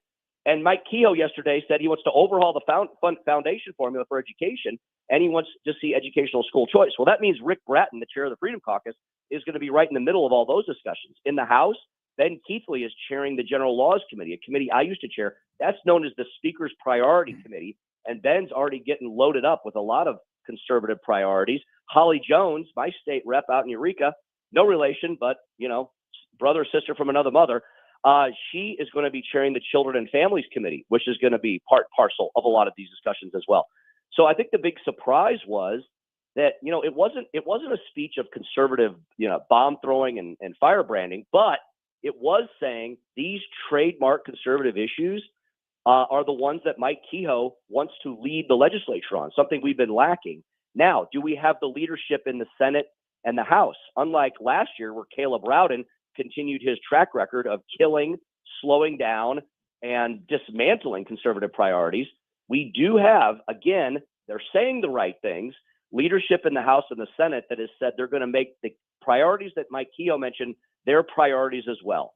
Tackling the crime crisis in our urban areas, which has spilled out into our suburban areas, making sure parents are in control of their kids' schooling. Because guys, there was a national report that just came out this morning. Test scores in the country, test scores in Missouri continue to be less than suboptimal. I mean, they're just disastrous. So we have to get a handle on our education system in 21st century America so we can continue to lead the globe. Getting a handle on the taxation system. The other surprise there, he said he wants to eliminate, not just continue to reduce, but eliminate, put Missouri on a path to zero like many of our other neighboring states. And in a way, I got a little bit of a shout out yesterday in the speech, not directly, but he said, I want to do this similar to Senate Bill 509. Guess what 509 was? That was passed by yours truly back in 2014. That was the first tax cut in Missouri history. It was a great bill that we put together with the help of now U.S. Senator Eric Schmidt. He was the Senate sponsor back then. Andrew Koenig was the House sponsor. That was the first bill that began cutting the income tax using revenue triggers. He gave a reference to that first effort back in 2014 in that speech yesterday. Bit of a surprise to me as well. I think we should all take yes for an answer, as I said, and we should challenge all of our state reps and senators now to put what Mike Kehoe said into practice. So, Tim, as a former city kid for 53 years, I got to ask you, because the kerfuffle is there, did the governor speak at all regarding the St. Louis City Police Department and switching the governance to Jeff City? And points for using the word kerfuffle. That was, yes, that's a good one. That's a good one. That was one of Governor Jay Nixon's favorite words. Yep, it was. That's right. Fine. So, yes, Stell, directly. That was the other surprise, fellas. I don't remember a governor making direct reference to the bills that he wanted to see move to implement his priorities and calling out in a positive way the senators and the representatives that have filed that legislation. He would say, yes, and let's get a handle on the crime crisis in St. Louis, and let's reform the way by which the police board is chosen, meaning we're going to put the governor's imprint back on that like it used to be, because right now the city is not running the police board. They're running it into the ground. And so, yes, Stell, he made direct reference to that and said we need to overhaul that system. I don't know if it'll be exactly like what it used to be, but it's not going to be the way it is now. There is going to be an element of the governor's office, if the bill passes, being more fully involved in implementing that board. Now, remember, the board is going to consist of St. Louisans. It's still going to be people from the city of St. Louis like it's always been, but the governor will now have the primary responsibility of choosing those folks. There will be representatives there. I think the mayor will be on the board, but the majority, Stell, yes, will go back to the way it more used to be, but there's going to be some additional things put in that bill as well. But that was a huge focus of the speech yesterday. And again, every time the governor moved to a different subject area, he said, and that's why we should implement Representative so-and-so's or Senator so-and-so's bill, and it's this bill. And so he was very clear about the priorities that he wants to legislate. You know what that means? Don't mess with a bunch of other swamp sludge and crap, guys and ladies. I want these bills, these bill numbers handled by these representatives and senators to be the primary vehicles that you pass. Now, please get to work. All right. Tim Jones, you can hear him every afternoon from 4 o'clock to 6 o'clock. I'm sure more breakdown and assessment of that and what it means. I got to tell you, Tim, of course, I've always gotten along with then Senator, now Governor, Lieutenant Governor, now Governor Kehoe. I've actually gotten along with him pretty well. He's winning me over. I'm not going to lie. He's talking the talk and now he's walking the walk. So, we'll see how it ends up turning out. But I got to tell you, I've been pleasantly surprised so far. I have as well, Mike. I completely agree with you. And I also appreciate the fact that there were several references to Freedom Caucus members handling these priorities, because they are. Senator Nick Schroer, Rick Bratton, and Ben Keithley in the House. They all got shout outs yesterday. These are Freedom Caucus members. As I said last year, we're being proven correctly. If you would pay attention to what the Freedom Caucus is promoting, they are pushing forward the conservative priorities in the House and the Senate. Last year, they were relegated to the sidelines and abused.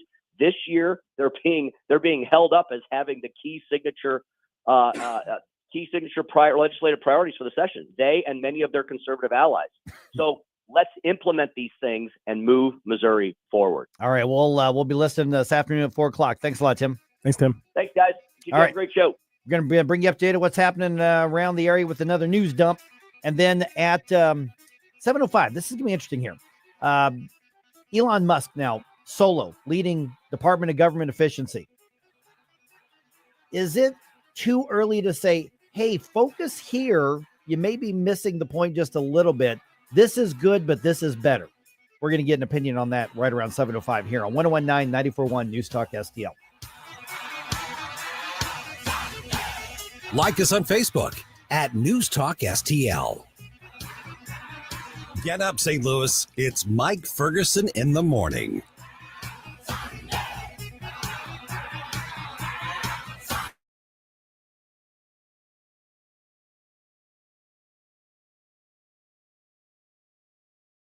I stand for. News Talk STL. Larry Connors here, and I'm heading to southern Italy for a tour of the most beautiful coastline in the world, the Amalfi Coast. I want you to join me. We'll travel for 11 magical days with professionals from Conservative Tours. They're the best tour operators in Italy. Conservative Tours, an A+ rating with the BBB. $54.88 is your cost. That includes airfare from St. Louis, luxury hotels, dining events you'll remember for years. Call 888-733-9494 or go to conservativestours.com. Join me next spring in Italy on the Isle of Capri, just $54.88, including airfare from St. Louis. 888-733-9494 or go to conservativetours.com. Are you a St. Louis small business owner looking to boost your brand? Blue Ocean Media Group offers affordable video production that packs a punch. From social media content to branded promotional clips, we'll help you stand out in the digital crowd. Professional quality, small business prices. Let's tell your story together. Learn more at blueomg.com. That's blueomg.com. Blue Ocean Media. Big impact videos for small business budgets. Hey, party planners. Bogart Smokehouse Catering is your go-to for mouth-watering events. This February, new customers get 10% off their first order. Planning a Mardi Gras bash? We've got you covered. We'll be at the Taste of Soulard and Pet Parade. Don't miss our famous smoked turkey legs on Grand Parade Day, right in front of our 1627 South 9th Street location. Call Meg at 314-603-2003. That's 314-603-2003. Bogart Smokehouse Catering, bringing the flavor to your celebration. This hour of Mike Ferguson in the Morning is brought to you by Stifel. Request a portfolio review from your Stifel financial advisor at stifel.com. That's STIFEL.com. Hi, it's Dan Bongino here, and I'm proud to be on News Talk STL every weekday from 11 to 2. Right now, you're listening to Mike Ferguson in the Morning. Don't get angry with me. No, not that one. I'm sorry. I never caused you no pain. I won't be angry with you. You're a little hot there. What the heck's going on in Illinois? Oh, Chicago area. Yeah, this is okay. We've got one of the national. We got the national news kind of circulating in here. You guys have heard of Dolton, Illinois? This mayor, Tiffany Henyard. Yeah, she's widely considered the worst, most corrupt mayor in America by many, many people. And I mean, there's like the feds are now investigating. It's been insane, and apparently a big brawl broke out at their meeting yesterday. Yeah, and like she jumped right in the middle of it, like brawl. she was like contestant number 28 in the Royal Rumble. Like, what are you doing? And You're the mayor. You let there are people with cop uniforms around. You let them handle it. And you know what's if you look at Tiffany Henyard, you want to see some of the most bizarre corruption ever. This has been ongoing for years with her. And then apparently, speaking of brawls, apparently there was one at the Chaffetz Center last night. Yeah, there was at the SLU basketball game. The SLU basketball game. Yeah, I heard that one too. Up in the stands. It wasn't even on the court. It was a VCU. I think it was VCU. VCU and SLU was in town, and they had to stop the game, and all the players are looking up. They're like, "What's going on?" Happening? And so the players are just like hanging out, going, "What's going on, dude? I don't know, man. Look at that." And some fans were fighting up at Chaffetz Center, and the coaches were in the middle of it too. I saw a couple of the SLU coaches were there. I don't know what was going on. What is happening? Oh man. I gotta tell you, you got to watch those SLU people. I mean, those violent Jesuits up there.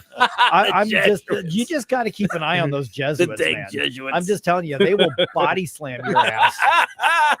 I'm just saying. Goodness, jeez. All right, 6:53. Got a few minutes here. All right, Donald Trump says pause the spending.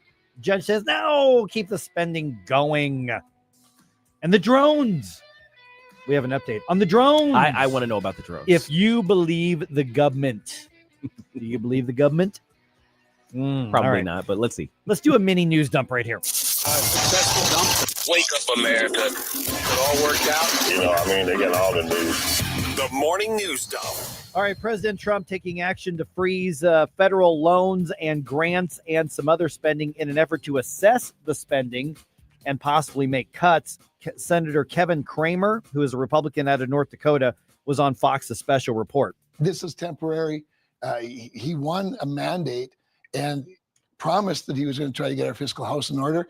It only seems responsible to me that a new president in a transition would take a pause. All right. Also on special report on Fox was Democratic Senator Amy Klobuchar, who just doesn't quite see it the same way. It's chaos and it is unnecessary.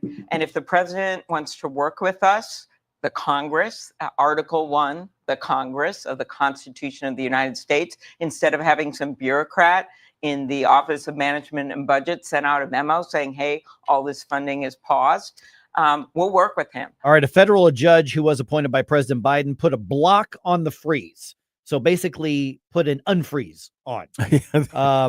And so keep the spigot on. Yeah. So that unfreeze is in place at least until Monday, where there will be a hearing on the issue. So what's being challenged is President Trump's executive order to stop the spending. Well, we have to keep the checks flowing to the Transgender Equity Consulting, Inc. Oh, man.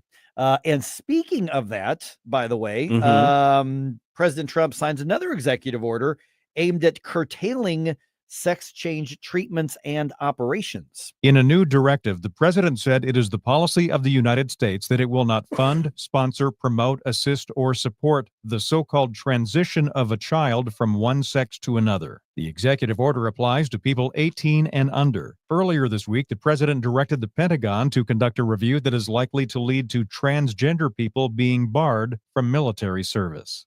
Greg Clugston, the White House. Okay, so we're going to talk about this in more depth at 7:20, because the first headlines I saw this morning was Donald Trump signs executive order to ban trans treatments and surgeries. And I'm thinking, well, that's never going to stand up in court, but that's not exactly what he did. Right. I would love to see these things banned, especially for those under the age of 18. But I'll tell you what he actually did. And there will be some who criticize it, saying it doesn't go far enough, but I actually think he was striking the right balance on that. So 7:20, we'll get into that discussion. Quick note, one of the men charged in connection with Colin Brown's death pleads not guilty. This is expected, probably procedural. Garrett Jordan entered that plea on Tuesday. He's facing first-degree murder, assault, armed criminal action, and a weapons charge. Now, remember, Colin Brown was the CBC student killed by what police say was a stray bullet while he was in a car on I-55. Right. So don't read too much into the not guilty plea. This is likely just the procedural early on in the process part of this. You always start with that. Yeah. All right, here. Let's see here. The drones. We have an update on the drones. Remember in New England and other parts of the country, but mostly in New England and the New Jersey area here. Drone sightings reported many parts of the country. At her first White House briefing, White House Press Secretary Caroline Leavitt answers some questions about those drones. Here's what the official government position is. After research and study, the drones that were flying over New Jersey in large numbers were authorized to be flown by the FAA for research and various other reasons. Okay. Why? Well, I love that you're conflicted, because that's consistent. That's not hypocritical. Why didn't they tell us this though? Exactly. See, the thing is that you don't just kind of show up at the FAA is like, hey, can I do this? And they're like, sure. You're right. There's a record of, the FAA has authorizes things, and there should be a record. So when we were asking the question, where are all these drones coming from? The FAA should have said, and the FAA has a spokesperson. Yes. They should have said, yeah, these are all authorized right then. Because this went on for weeks. Okay. It was news stories everywhere. But I'm going to point out that if those exact words came out of KJP or the Biden administration, everybody who's going, oh, well, they should have just told us that, would be up in arms. Conspiracy theories abounding. They would be mad. I don't believe them. Oh, it's a Chinese swarm. That's right. It's a Chinese swarm. But now it's like, oh, it's fine. It's fine. So do you believe government or not? Nah, bro.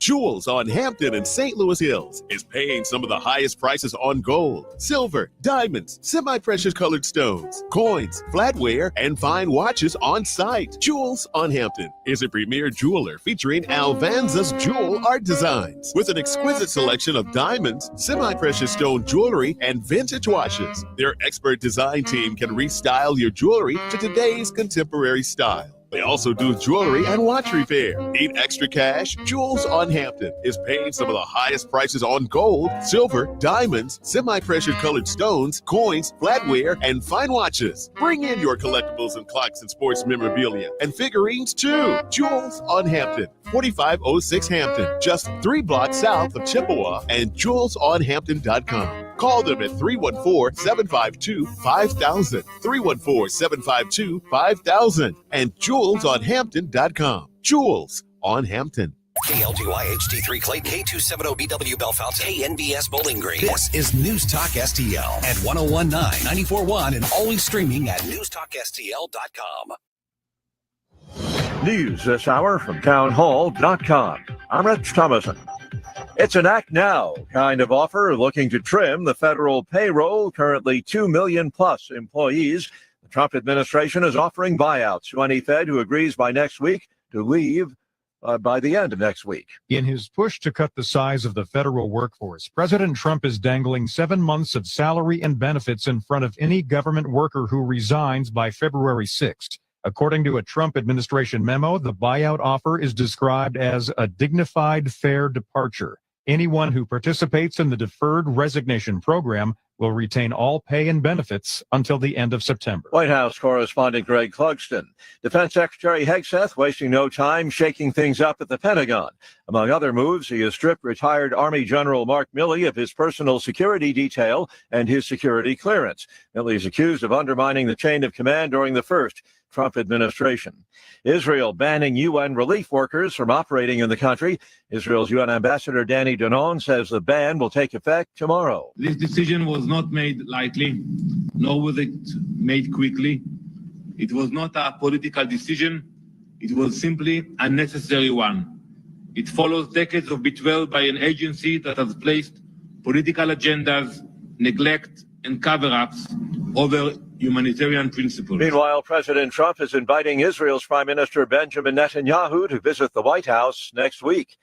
Some answers from the White House about the rash of drone sightings late last year, saying they were authorized by the FAA, not something launched by an adversary. At least 17 deaths have been reported, many more injuries. A stampede at a Hindu religious festival in India. Watching Wall Street, Dow futures are down 21 points, NASDAQ futures up 64. More on these stories at townhall.com.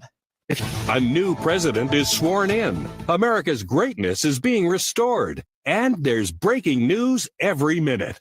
Now, tens of millions of Americans are turning off Fox and CNN and tuning in to Newsmax for the breaking information they really need to know. Reuters Institute says Newsmax is one of the top news brands in America. Find it yourself on all major cable systems and on your TV or smartphone store. Just download the Newsmax app for free and start watching. You'll get great shows with Rob Schmidt, Greta Van Susteren, Rob Finnerty, and Carl Higbee, and more. Find out why millions of Americans have made the switch. Even President Trump says Newsmax is terrific, and he's watching. So make the switch to Newsmax. Check us out on cable and satellite TV or download the Newsmax app today. Watch us anytime, anywhere. Remember, Newsmax is real news for real people. From the Michaels Flooring Outlet Weather Center. Our January thaw continues to build momentum. Another day of mostly sunny skies and nice temperatures today, up to 54 for the high this afternoon. Clouds increasing after midnight tonight as a storm system inches closer. 35 for the low Thursday morning. And then the rain settles in tomorrow. Thursday looking wet from mid to late morning into the afternoon. Still mild with a high around 50, but a half an inch of rain possible, maybe even more. That's your first alert forecast. I'm meteorologist Matt Chambers. This hour of News Talk STL brought to you by Jewels on Hampton, paying some of the highest prices for your gold, silver, diamonds, and more. Call 314-752-5000 or visit jewelsonhampton.com. At Elite Comfort Experts, they don't believe in gimmicks, just guarantees. And now they're teaming up with Amana Heating and Air Conditioning to bring you a 99-year compressor and heat exchange warranty and a 10-year parts and labor warranty on a high new efficiency HVAC system. This exclusive offer is available on qualifying systems installed before April 15th. Choose integrity and quality. Choose Elite Comfort Experts. Call Elite at 636-887-0971 or visit EliteComfortExperts.com. Mention the promo code NewsTalkSTL. Are you tired of hard chlorinated water drying your skin out, tasting bad, and ruining your fixtures? Jones Air and Water Treatment has a solution to this pollution. Our Hydratech H2O leaves you with great tasting, soft water at all fixtures in your home with one unit. Call Jones Air and Water at 636-899-1040 or visit us on the web at joneswater.com. You can be a filter or buy a filter. Jones Air and Water, 636-899-1040 or joneswater.com on the web. Call us now. This hour of Mike Ferguson in the Morning brought to you by Window World. Simply the best for less. 314-993-1800 or visit windowworld.com. Mike Ferguson.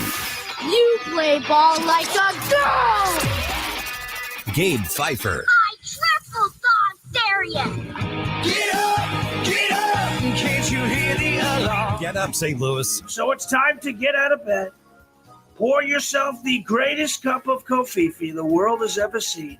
Rise up with one voice Drain the swamp and take back our country. Today's the day we're going to do it, and it's time to do it right now. Believe me. Mike Ferguson in the morning on News Talk STL. Get up, this is your cousin Bob.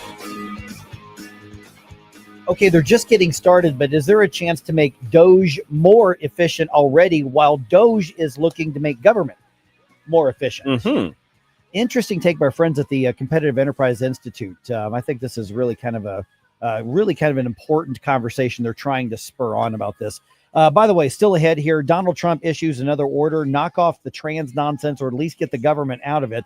We're going to update you on that at 7:20, because I am telling you, some of the headlines that you're seeing, they're not accurate. They are not telling the truth about what Donald Trump has ordered in that executive order. So some of that may be malicious just because they don't like him. Other maybe just ignorance of what it is that he is doing. So I'm seeing a lot of comments on like the Rumble chat box on that already. So I'm going to clarify what it is that he issued in the executive order, because there's going to be some people say he didn't go far enough. It's a stay in your lane thing. Yeah. So we'll get to that in just a little bit. 7:06 right now. I'm Mike Ferguson. Got Gabe here. Got Stell here as well. Now joined by James Broughel. Did I say that right, James? Did I get that right? Yeah, that's right, Broughel. Yeah. Broughel. I'm sorry, James Broughel from the Competitive Enterprise Institute. Interesting take that you all put out on your blog at CEI.org. DOGE at a crossroads, an opportunity for real regulatory reform. And I want to start there because obviously when it comes to what a lot of people think Department of Government Efficiency is going to do, it's going to be, look at this program. We don't need that. It's wasteful. For instance, the news of we're spending $50 million on condoms in Gaza and all kinds of crazy stuff like that.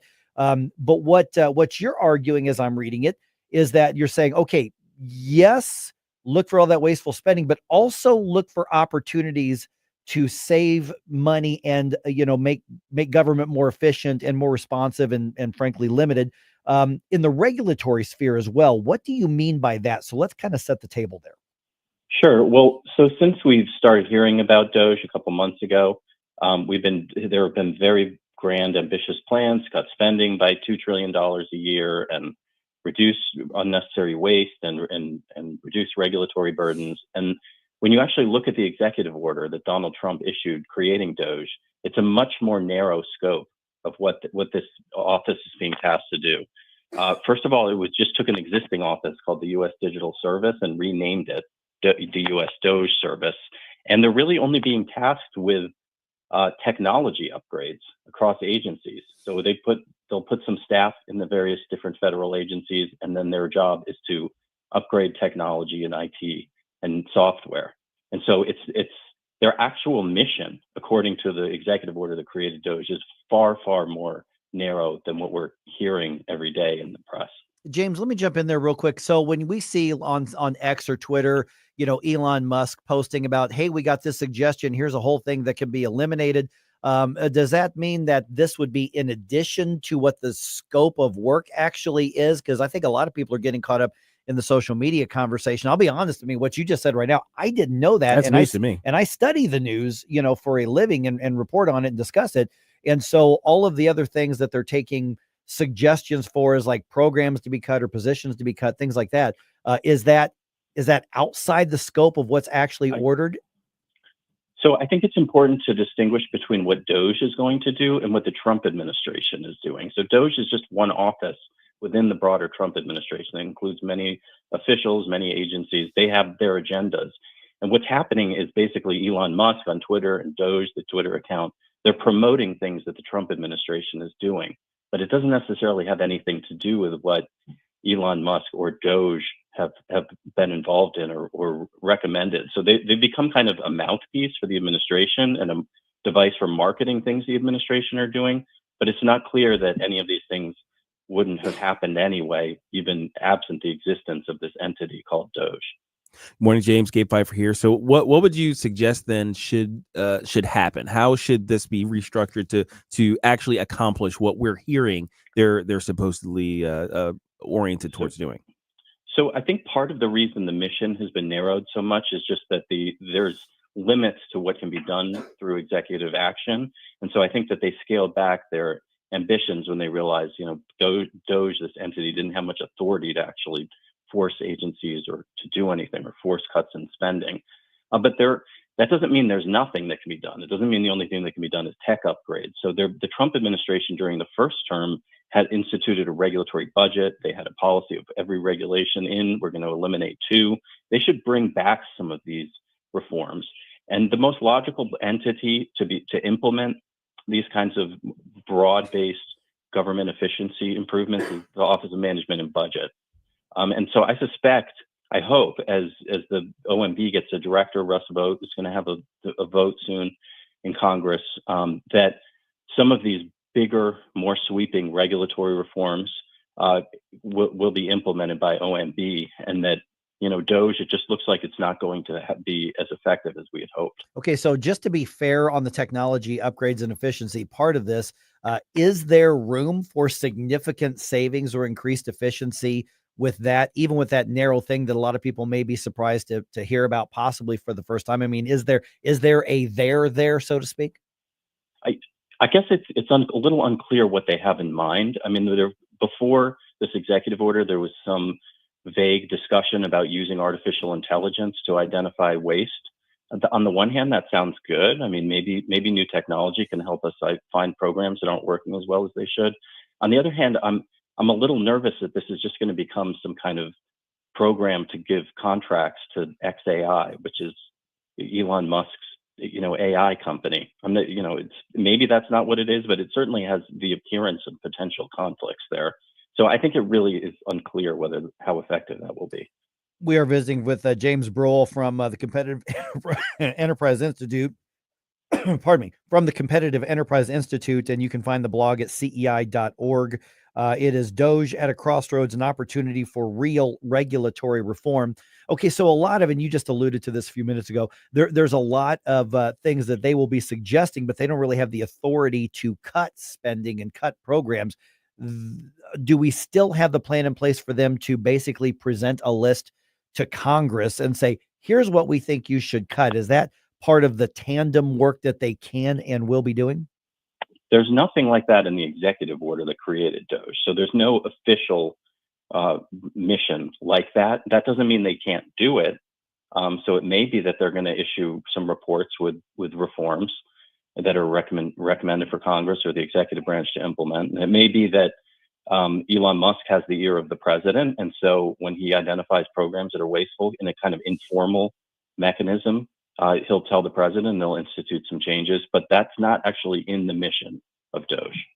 Okay, so then where do we go from here? Last minute or two that we've got, James, when it comes to what do we watch for as far as the news? How do we, put pressure on our lawmakers to make these improvements? Because I think we are at a unique moment where there's a big appetite for even big changes, where in the past we haven't always had that. So what's the right, healthy way to do that and keep government in check, taking advantage of the kind of the moment we have right now?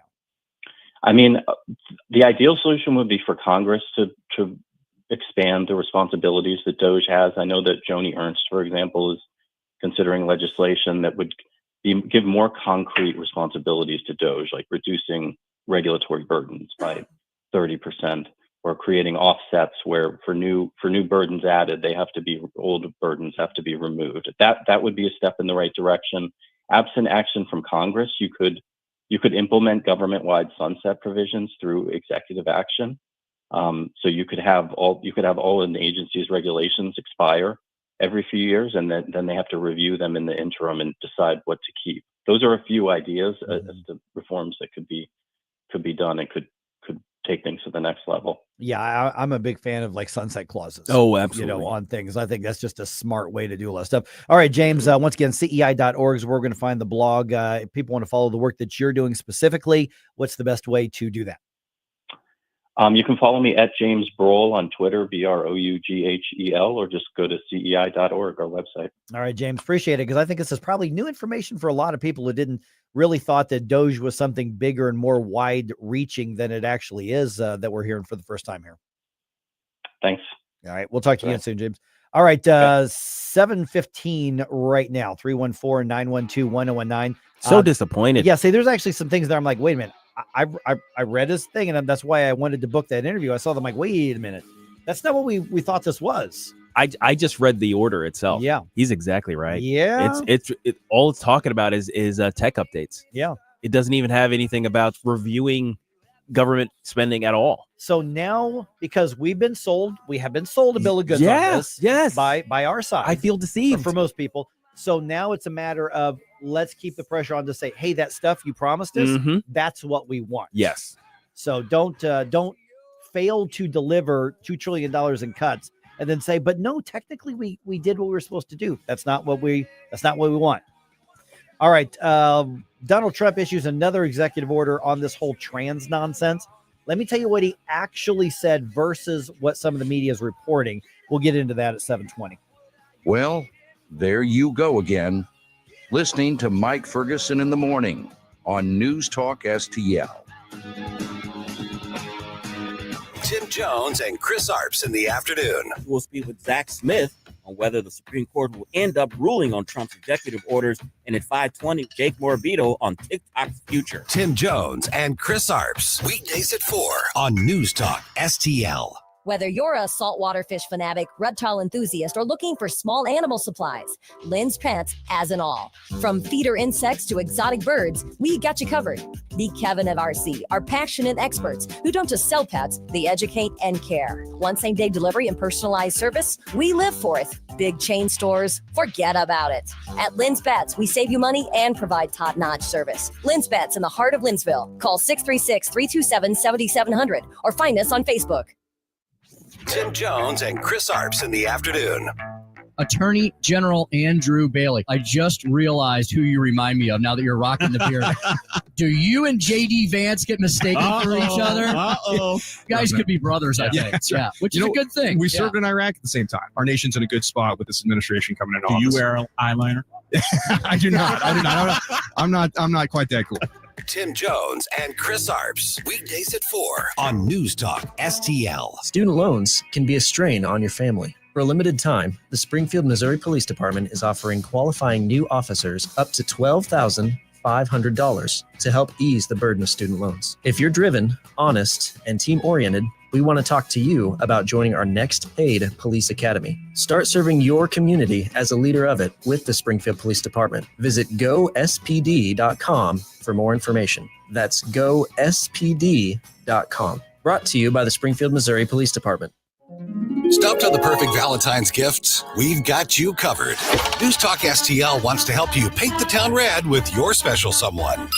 Enter our Valentine's contest at newstalkstl.com, and you could win an incredible prize package from the area's finest. Don't let Valentine's pass you by. Visit newstalkstl.com to register now. Brought to you by Jules on Hampton, Trolley Stop Bakery, Patricia's, and Viviano's Festa Italiano. Hey, thank you very much for taking my call. News, analysis, opinion. Yes, I just want you to know what a breath of fresh air you people are. 101.9 and 94.1 News Talk STL. Hi, this is Susie Moore. Check out my show, Red State Radio, Sunday afternoon at 4, right here on News Talk STL. Now it's back to Mike Ferguson in the morning. It was a beautiful day. Sun beat down. All right. Donald Trump says the federal government should get out of the child mutilation business. Absolutely. Yeah. So I'll give you the clarity on what he's actually ordered because the media is getting this wrong here. The media is lying about something. No, I know. Come on, man. I know. No, hold on. You too. All right. We've got Flashback Friday coming up this week. So send in your worst 80s bump music requests. Yes. I mean, the stuff that makes you say, what were we thinking back in the day? It's like, why was this popular? Why was this a hit? It's like, what's going on here? Send that in. By the way, we're going to get to this Donald Trump order. It looks like Scott's got some thoughts on that conversation we just had about DOGE, because I think there's a lot of people raising their eyebrows, especially, Gabe, when you said, okay, I looked it up to, pardon the term, fact check. Yeah. And James was right. Yeah. I read the order itself, and it's all it talks about in terms of their job is modernizing federal technology and software to maximize efficiency and productivity. That's the name of the section of their actual work. All right, Scott, the floor is yours for the next minute or so. What do you think? Hey, gentlemen, good. No, I think that broad statement allows them to do a lot of this stuff, i.e. get rid of folks cut budgets, etc. It's got to start somewhere. The fact that we are this far along, like in our nation's history, and the amount of money being spent year to year is growing exponentially. We simply can't afford to pay for all the stuff that we want to do. And I know it's a very unpopular thing, but there at least has to be some belt tightening. If things aren't totally cut, they at least need to rein it in and not give everyone an automatic 5, 8, 10% increase for every department that exists. Yeah, and so Scott, I think it at least has to get looked at. Yeah, and Scott, I'll even add to that is that at this point, which by the way, I agree with every word you just said, is that I think that we have, and I mentioned this to James, we have a moment in time right now where it's actually doable to do that belt tightening and even cutting, whereas before everybody kind of tiptoes around it and like, well, let's not be harsh. I think there actually is the iron is hot moment right now that we may not have 6 months from now, 12 months from now. If you use the analogy of landscaping, the nobody has trimmed the rose bushes or anything for decades, and you've got to get in with the heavy equipment and you've got to get it presentable again. Yeah, I'm very disappointed with the Trump administration being so milquetoast about some federal judge issuing an order. Didn't the Supreme Court tell Biden he couldn't give relief to student loans? Yeah, and they just keep doing it. They get in front of the TV monitors and they say, we're going to keep fighting for you. Trump just needs to ignore these folks. Well, then we're headed to a constitutional crisis that Biden almost sent us into. Yeah, I don't want our guy doing what the bad guy did. Yeah. You know what I mean? Sometimes the math guy, 2 negatives make a positive, right? Sometimes you just need to punch them in the face and, to get their attention as well. I hope in the news briefing, just very quickly, with this Carolyn Levitt, some of these folks go back and look up the asinine questions that they asked Biden, or to jump here, how great is it to work for such an awesome guy? And ask Trump that, and then cite back to Abilio Acosta or whoever those folks were, that was the question that they posed. So turnabout is fair play. Yep. All right. Hey, Scott, appreciate you being on, man. Thanks, Scott. Thanks so much. Peace, gentlemen. Stay well. All right. 7:23 right now. Okay. So I saw the headlines this morning, get up and I'm looking through the news. Donald Trump issues executive order banning transgender, whatever. Yeah. Surgeries or whatever. Yeah. Banning transgender surgeries. And then some others said banning them for under the age of 19. So, okay. 18 and under, right? Right. So that's not exactly what he did. Okay. So what he did is he basically said the federal government's going to be out of this entirely. The federal government's not going to support it. The federal government's not going to fund it. The federal government's not going to encourage it. And anything federal government money comes to is not going to be involved in it. Right. Okay. So because the first thing I thought when I saw those headlines, first thing I thought is, let me see if those headlines are correct. Yeah. Let me see if those orders are correct, because after all these years, I know to question every single headline. And because after that, I said, because if that's actually what he did, is he wrote an order saying these aren't allowed anymore. Well, he actually doesn't have the authority to do that. Right. That's a law that Congress needs to pass and he needs to sign in to effect, but that's not what he's doing. Now, it is still possible that Congress could make it illegal to do that. Right. Or state legislatures can and should follow up and do more than that. And by the way, if Congress were to do that, it should put the Missouri legislature to a little bit of shame because they did such a weak bill a couple years ago that maybe they can step it up and criminalize this sort of thing. Right. But here's what Trump basically did is he said that anything that goes through the executive branch, we're talking Medicaid, we're talking Medicare, we're talking, hospital funding. We're talking all of these VA things. benefits. Yeah, exactly. All of these things is he's saying none of it can be used to do any of this to minors. Not hormones, certainly not surgeries, not the psychological abuse with the so-called counseling. So basically the federal government will not be a part of it in any way, shape, or form. That's a smart, measured way to do it, which tells me that he's got brilliant lawyers like, Will Scharf around him who are going, okay, if you step out of your lane, the courts are going to strike it down and then it could be worse. But here's what you can do that they really can't touch. They'll try, but this is what they can do. They can't touch. So basically what I've seen is, okay, that's a very measured, smart approach. And it's not just a first step. It's a very large first step to hopefully completely outlawing this abuse of minors in this country. Yeah, it's kind of the equivalent of the Mexico City policy as in regards to abortion, right? It's where the federal government, the policy of the federal government is that they are not going to use federal funds to fund abortion. Now, of course, you got that whole Planned Parenthood loophole that's been troubling us for years and years and years. But it's the same concept though, in that the federal government isn't going to fund and support and deal with so-called trans care as it relates to minors. Right, precisely. And again, now he did say under 19, which I don't understand that number. Yeah, I don't know what that means. Unless the like 18 is still dependent on somebody on there, but I don't know. But unless that's what you mean when you say 18 and under is that it's 18, 11 months and however many days, that's so under 19, right? Yeah. You know what I mean? So I don't know. I'm not sure what that part is, but consider the movement on here. Mm-hmm. And remember, I'm the skeptic here.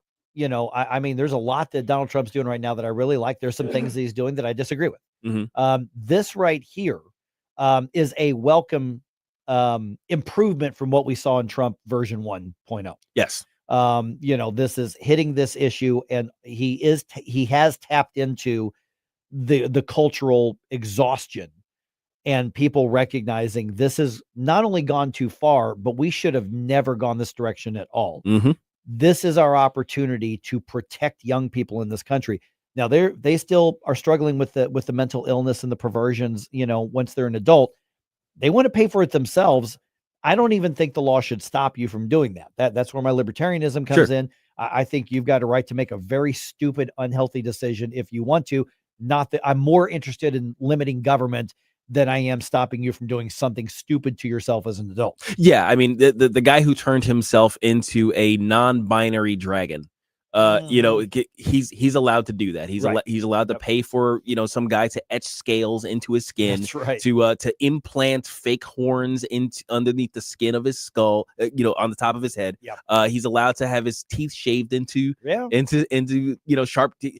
He's allowed to do all that stuff. Yeah, you're allowed to be an idiot because he's an adult and he's responsible for his own things, and he can make commercial decisions with other people to do those crazy things to his body if he wants to. Now, here's some other things that the Trump administration, and I'm going to give credit to Marco Rubio here, the new Secretary of State, is that the federal government will not issue passports with anything other than male or female. Boy, did I see a bunch of the mainstream media coverage on that. They were apoplectic. They were losing their minds, calling it things like horrific. Oh yeah. So you can't do just like the X or whatever it is. You can't do that stuff anymore. But those are the things that the administration can do. That is a measured step in the right direction. Right. Because it says, and it's a very important distinction. It says basically the federal government believes this. The federal government recognizes these things only. We recognize male and female only. The federal government will not pay for all this other garbage. We will not subscribe to your crazy ideology. This is the position of the federal government. That's a big deal. That's a huge deal, and it's a big move in the right direction. On that. All right, the governor made his State of the State address, his first one. We've been wanting real school choice and reform in public education. Are we actually going to get it this time? I'm so excited. Former state representative Gene Evans, now with the Missouri Federation for Children, is going to be with us at 7:35 to give us that update. In the meantime here, Larry Connor's got some thoughts on all those flying lights around New England. Those mysterious lights. Mysterious lights. Me and Dell were singing Little Runaway. I was flying. Like us on Facebook at News Talk STL. That never would come to me. Get up, St. Louis. It's Mike Ferguson in the morning. Going wherever it leads. Running From the Michael's Flooring Outlet Weather Center. Our January thaw continues to build momentum. Another day of mostly sunny skies and nice temperatures today, up to 54 for the high this afternoon. Clouds increasing after midnight tonight as a storm system inches closer. 35 for the low Thursday morning. And then the rain settles in tomorrow. Thursday looking wet from mid to late morning into the afternoon. Still mild with a high around 50, but a half an inch of rain possible, maybe even more. That's your first alert forecast. I'm meteorologist Matt Chambers. Hey, if you're 50 or older, you do not want to take any risk with your money. In fact, you want Leslie Consulting. My friend Bob Leslie can show you a gain and retain plan. Means that you never lose. Plus, you get up to a 20% bonus on day one. Leslie Consulting, a leader in brokerage and risk management. 314-721-0066. LeslieConsulting.com. Larry Connor's Commentary, brought to you by Vincent's Jewelers. Valentine's is coming, and Vincent's has lab-grown diamonds. Give the gift that outlasts flowers, chocolates, or dinner. Vincent'sJewelers.com. This is Larry Connor's Commentary on News Talk STL. You do remember last December when there were numerous reports of mysterious lights in the sky. U.S. planes, enemy planes, UFOs. The sightings continued into this month. NBC reports a surge in sightings over Connecticut and New Jersey. One research company claims it got almost 50 such reports just this month. In New York, New Jersey, Delaware, Pennsylvania, 650 total sightings since November last year. Well, Trump promised he would get to the bottom of it and tell us. So yesterday in the White House press conference, we were told those were research drones approved by the FAA. We're not being told what they were researching, but to calm fears, we are told this was not an enemy. Why keep this mystery for so long, even from the other agencies? Because apparently the FBI didn't know. Maybe Mark Twain nailed it when he said, truth is stranger than fiction. So the drones were for research of some type, approved to fly by the FAA. So now we know the truth, or at least some of it. Or do we? Get more Larry Connors on Larry Connors USA. Tonight at 6 on News Talk STL. I can tell you how to get a free quick quiz to see how artificial intelligence can boost your company's potential. You go to priglobal.ai, priglobal.ai. St. Louis Business Magazine listing PRI as one of the leading IT companies, and PRI has its own AI lab to develop what your business needs. priglobal.ai, priglobal.ai. Chris Cooper with Serenity Wealth Management. One of the common questions I get asked by most people I meet actually are our taxes going to be higher, lower, or maybe even stay the same in the future? Now, I think, and quite frankly, most people I talk to would agree that tax risk is high and they're going to be higher in the future. Now, if that's the case, what are we doing different today to plan for that inevitability? It's a hard, complicated conversation, but we need to take control of our financial situation today. How do we do that? Well, first we have to learn. So one of the things I love to do is host educational events where I speak to tax risk and other financial concerns that many people have. I've got 2 events coming up I'd like to especially invite you to. Thursday, January 30th, or Tuesday, February 4th, both events taking place over at Stone Summit in Wisville. Take control of your financial future. Eliminate that government partnership, or at least mitigate. Come to one of our events, and I look forward to meeting you there. Register at serenitywealthnow.com. That's serenitywealthnow.com. Investment advice offered through Fortis Capital Advisors. Free speech is alive and well in America. So what's going on? Right here. To me, this looks like the run-up to World War II. News Talk STL. They're playing with fire. Democrats are destroying the country. News, analysis, opinion.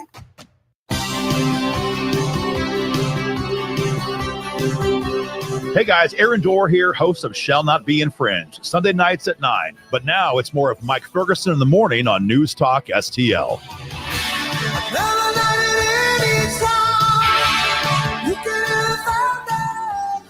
All right, our very first State of the State address from Governor Kehoe happened last night, and he put a big emphasis on education and making some changes and expanding choice in the state.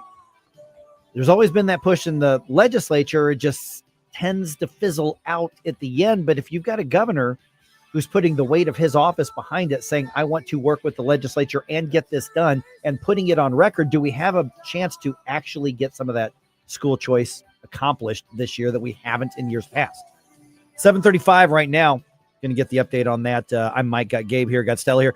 By the way, today's the last Wednesday that Nadine's Hash House, our friend Nadine, she, if you go to Nadine's Hash House, some of the proceeds of what's being sold at the diner there in Soulard is going to the Captain David Dorn Foundation. 15% of your bill. Yeah, 15% goes to the Captain David Dorn Foundation.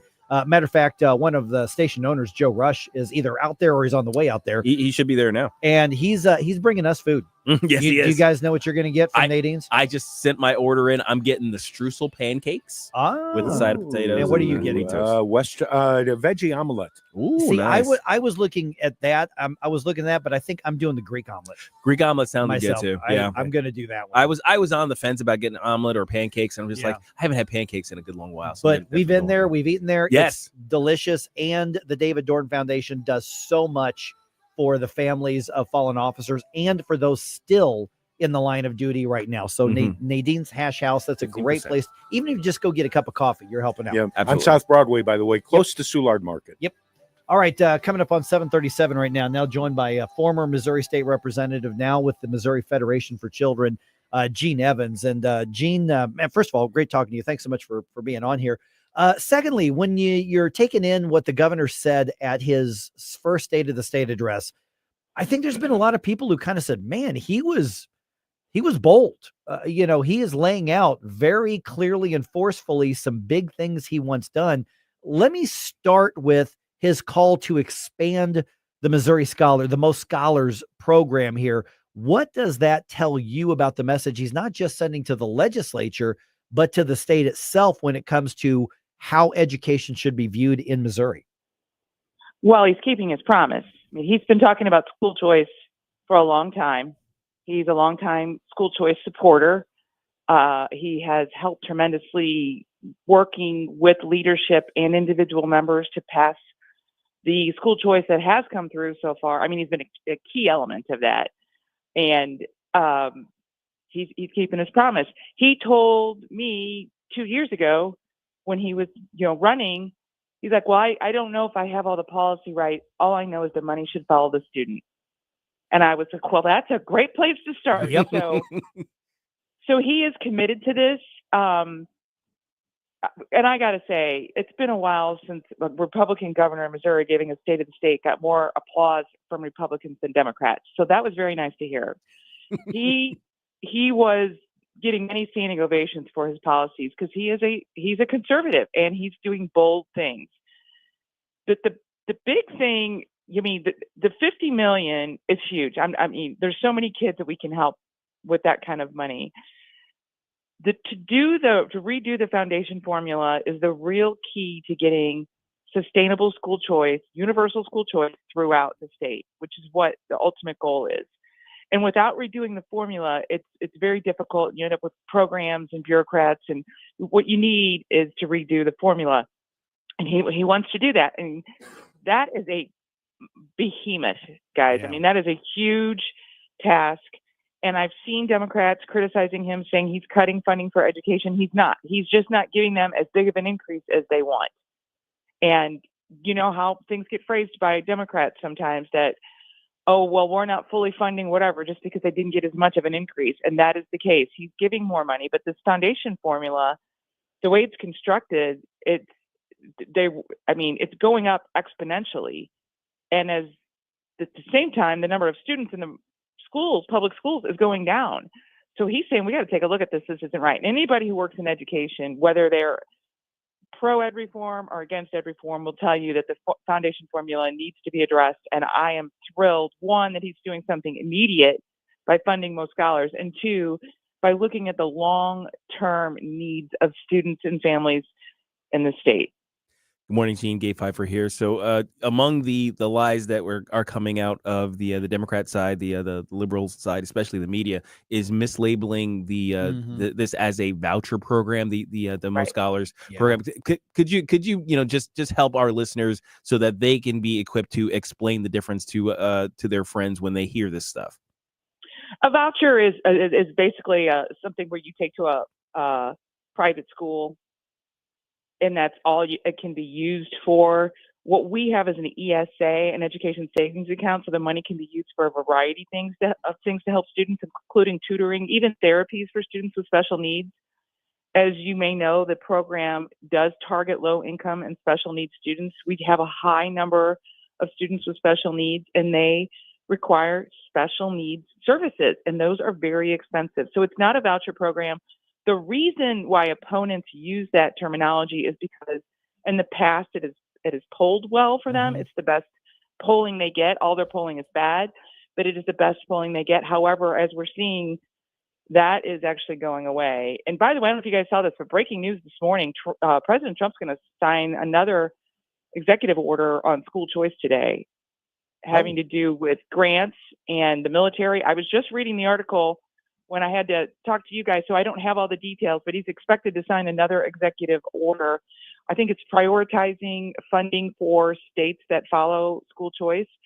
So this is from the top down, from President Trump and Mike Kehoe.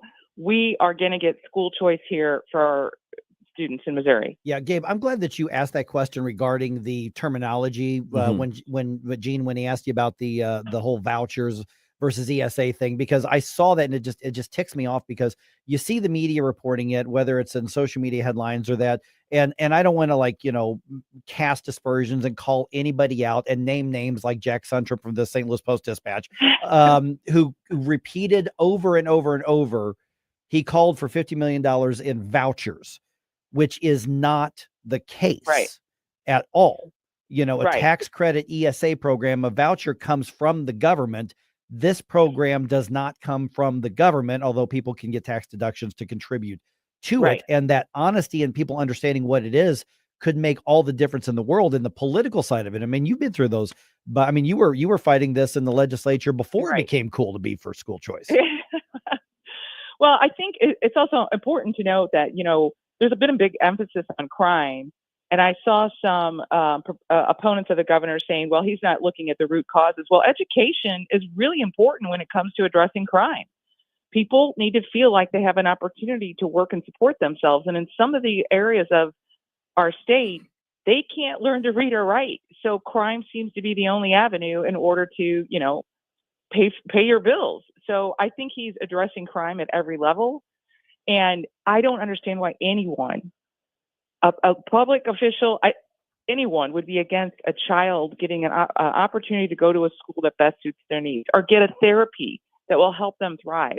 So this is really about kids, and it's very comprehensive. I'm so pleased with this. And the governor, his entire staff, I mean, these are smart people. He has surrounded himself with hardworking, smart people, and everyone that I have dealt with thus far is extremely impressive. And they really these are bold, like you said, this is a bold statement, and they're in it to do it. This is not talking points. They're holding themselves to high standards, and I could not be more excited for what this governor is going to do for kids and just for all of us in Missouri. You mentioned how the funding formula is kind of the foundational aspect of this. But it's also a behemoth. I don't know. I mean, if you have a couple of minutes to kind of help walk us through it. But what sort of changes to that formula would be the thing that we should be looking for, that we should be supporting if and when some of our favorite politicians kind of start proposing some things? Well, one of the things the governor mentioned specifically was incentives for performance. So I think that's something, we should all get on board with. Right now, there really isn't the accountability. We say school boards are elected and there's the accountability, but if you've paid any attention to St. Louis City, you can see that school boards are not doing a very good job of holding their superintendents accountable, much less, anyone else. So having some accountability in there right now, I think they get points on just for turning in their paperwork when it comes to their accreditation. it's like, 30% of their grade is turning in their homework. And that seems weak to me. Right now we have no schools who are unaccredited because of the way they're accrediting schools. That doesn't make sense. And also the way this foundation formula works is really critical to how we fund students. And it has moved, the amount of money that it demands has gone up exponentially based on a couple of tweaks they did in the legislature, not realizing it was going to have this impact. So instead of, recommending about $6,300 per student, which was the recommendation, I think 2 years ago or 2.5, it's now up over 7,000. It's gone up like crazy based on this odd set of data. And it is very, very complicated. And we do have a situation where many rural districts rely entirely on the state, and many suburban districts rely almost entirely on real estate taxes. Mm-hmm. So you have this disproportionate, where people in certain counties like St. Louis County pay exponentially more for their kids' education through their taxes than they would if they just moved 20 or 30 miles west. And is there a difference in the education they're receiving? Maybe, maybe not. But the amount of money that people are paying is drastically different throughout the state, and that doesn't sit well. Yeah. Now, maybe this is going to be something. I mean, you've been in the legislature there, Gene. I've just got a minute or so left. We're visiting with Gene Evans from the Missouri Federation for Children. The difference is that a lot of the rural Republicans, let's be honest, are some of the ones who have stripped down and slowed down and even stopped some school choice measures. So with the governor being so aggressive in making his position on this during the State of the State address, do you think the dynamics of this from a policy perspective are more favorable, that we can get some of these aggressive things? I mean, it's one thing for him to call for big things in the State of the State address. It's another thing to get the legislature on board to actually pass it. Yeah, we still have some rural Republicans who are not on board with this. There's no question about it. But I will say, based on my experiences with Mike Kehoe before he was governor, before he even had that big hammer, he is such a great negotiator. I mean, he just sits down with you and talks to you until he gets to a yes, which is probably why he made a lot of money selling cars, right? Yeah. He knows how to talk to people, and his arguments are convincing. He's on the right side of this issue. President Trump is on the right side of this issue, and he's going to ask these folks to get on the right side of this issue and be for kids and parents and put them first and not institutions. We want to fund students, not system. All right, and Gene, we follow what you're doing with Missouri Federation for Children, how and where? So federationforchildren.org or at Gene Evans. All right, we'll talk Twitter. We'll talk to you again soon, Gene. Thanks so much. Thank you. Bye-bye. All right, 314-912-1019. I'll say it again. I said it last hour after we were talking to Tim Jones. I've always gotten along well with Mike Kehoe. I've always had respect for Mike Kehoe. He's winning me over. Yes, absolutely. As a conservative. Mm-hmm. Now I got in trouble during the primary when I said, guys, Mike Kehoe is conservative. Is he as conservative as his primary opponents? No. Mm-hmm. But now that he's been elected to that position of power, I don't know how conservatives are going to complain about anything he's doing. He's winning me over. And if you're objective and you're open-minded, I think he might be winning you over as well as the conservatives. And we'll see what happens by the end of the session. But so far, so good. Yeah, and the other thing too is he's become a vocal conservative, and that's the thing that we were missing with Parson. Is that yes, conservative voting record. I imagine when we got conservative things on his desk, he signed them, but he wasn't out front, right, providing this type of leadership that we really wanted from the bully pulpit of the governor's office. Yep. All right, 314-912-1019. Going to remind you where you can go get some great breakfast and help some great people in the meantime. We're going to do that right around 7:51. We give you news, analysis, opinion, and more. Only on News Talk STL. Mike Ferguson in the morning.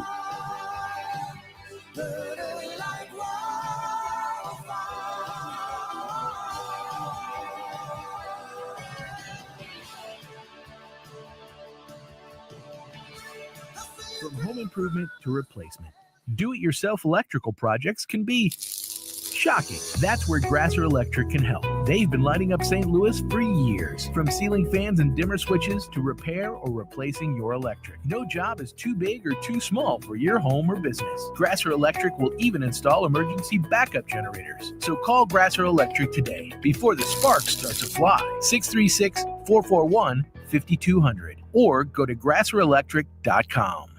For over half a century, Joe Bacardi's has been serving up a little taste of Italy right here in St. Louis. Family owned since 1971, we're more than just a restaurant. We're a local landmark. With 4 convenient locations, we offer something for everyone, from our famous pizzas to mouth-watering entrees and delicious salads. Dine in with a glass of wine or grab a quick carryout. Whether it's dinner for 2 or catering for a crowd, Joe Bacardi's has you covered. Visit joebacardis.com and join our loyalty program. Joe Bacardi's, where every meal ends with buon appetito.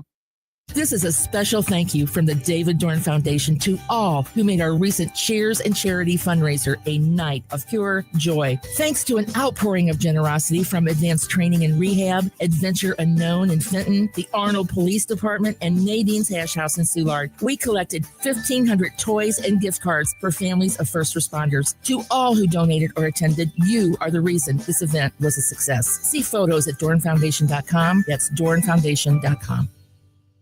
Attention St. Louis small business owners. Dive into the power of video with Blue Ocean Media Group. We create affordable, eye-catching content that makes waves on social media and strengthens your brand. Don't let big budgets hold you back. Our professional team delivers pro quality at small business prices. Boost your online presence, engage customers, and watch your business grow. Visit blueomg.com today to start your video journey. That's blueomg.com.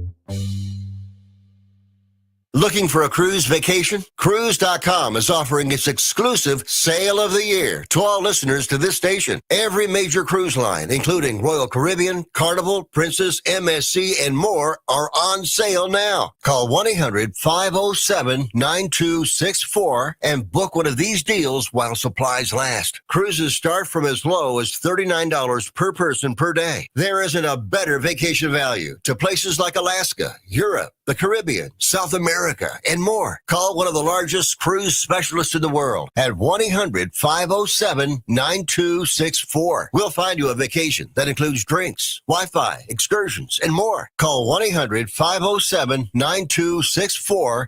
That's 1-800-507-9264. Space is limited. Don't miss your opportunity to book the best deal of the year. That's 1-800-507-9264. Sponsored by Cruise.com. This hour of Mike Ferguson in the Morning brought to you by Window World. Simply the best for less. 314-993-1800 or visit windowworld.com. Love the music you hear on the morning show? Check out Mike's morning music playlist at newstalkstl.com. By the way, education's not the only thing that Mike Kehoe is indicating he's going to be very bold about. Second Amendment issues as well. 8:05, our buddy Aaron Dorr, of course, you can hear him every Sunday night here on News Talk STL, had a meeting with the governor yesterday regarding Second Amendment issues, and I was texting with Aaron yesterday. Pretty positive report. So we're going to get the update on that right around 8:05 as well. Very encouraging. By the way, until 1:30, Nadine's Hash House is open. You want to go grab some breakfast or some brunch or something like that? Today, Wednesday, they've actually been doing this for a few weeks. 15% of what you get at Nadine's Hash House is going to go to support the David Dorn Foundation. Mm-hmm. Of course, Ann Dorn, David Dorn, Captain Dorn's widow, is a good friend of the show and a good friend of the station. They do such great work for police officers and other first responders and the families of those who were killed in the line of duty. So you go buy pancakes or an omelet or a cup of coffee or anything, 15% of that's going to go help the David Dorn Foundation. So I actually on Rumble, I posted the menu. I'm getting the Greek omelet. Yes. That's what I'm getting. Now I'm getting the streusel pancakes. There you go. Because they sound awesome. Yeah. Been a little while since I had pancakes. So. Yep.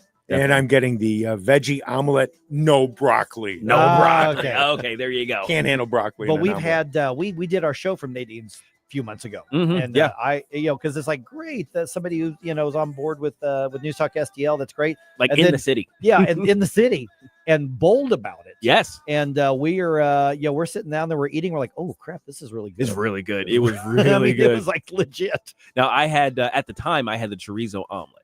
Yeah, and that was yeah. so good. Yeah. It was so See- good. I was kind of tempted to get it again. I was like, I gotta try other things on the menu. I think I had the Western omelet last time. I think you I did. think is what I did, but I'm doing the Greek omelet this time. I had the Greek last Yeah, time. because I like the feta cheese. Mhm. All right, just got a couple minutes here. Real quick, Stell, you're going to get a kick out of this. So Gabe comes over to my place yesterday, right? Mhm. And so I just needed, because I needed to borrow like a tool from you. I did not have one of those, stud finders, because I just needed to hang a painting on the wall. Oh, yeah, yeah. But it's long. I mean, that thing is probably 3.5 feet long, something like that. Yeah, good. Yeah, I mean, It's like sofa width. it's just over the sofa.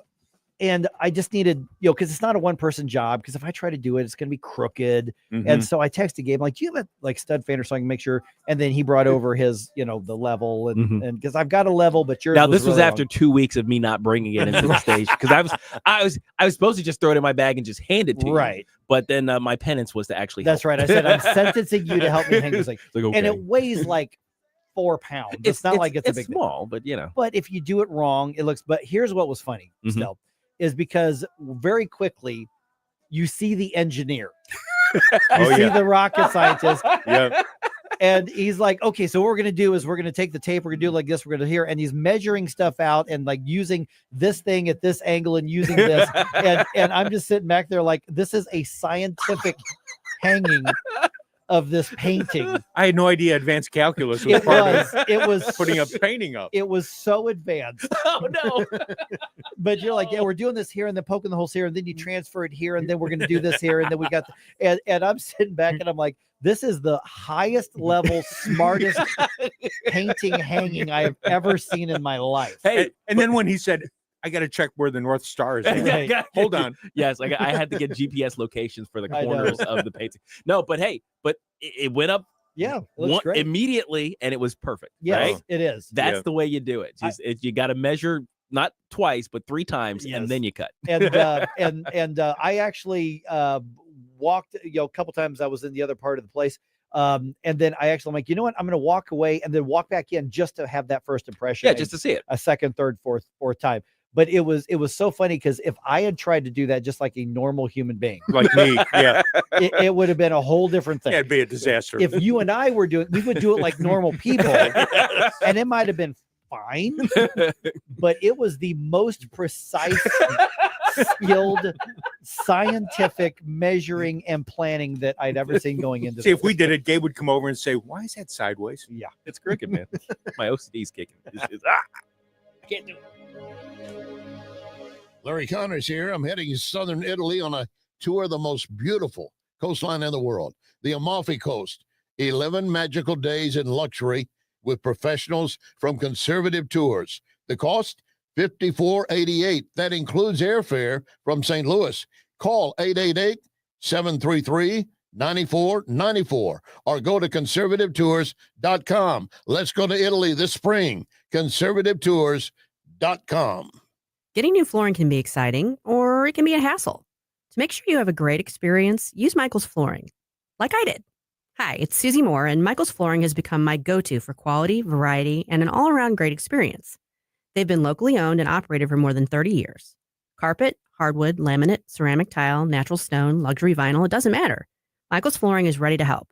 3 locations to pick from: St. Peter's, Darting Prairie, and Creve Coeur, or online at igotfloor.com. That's igotfloor.com.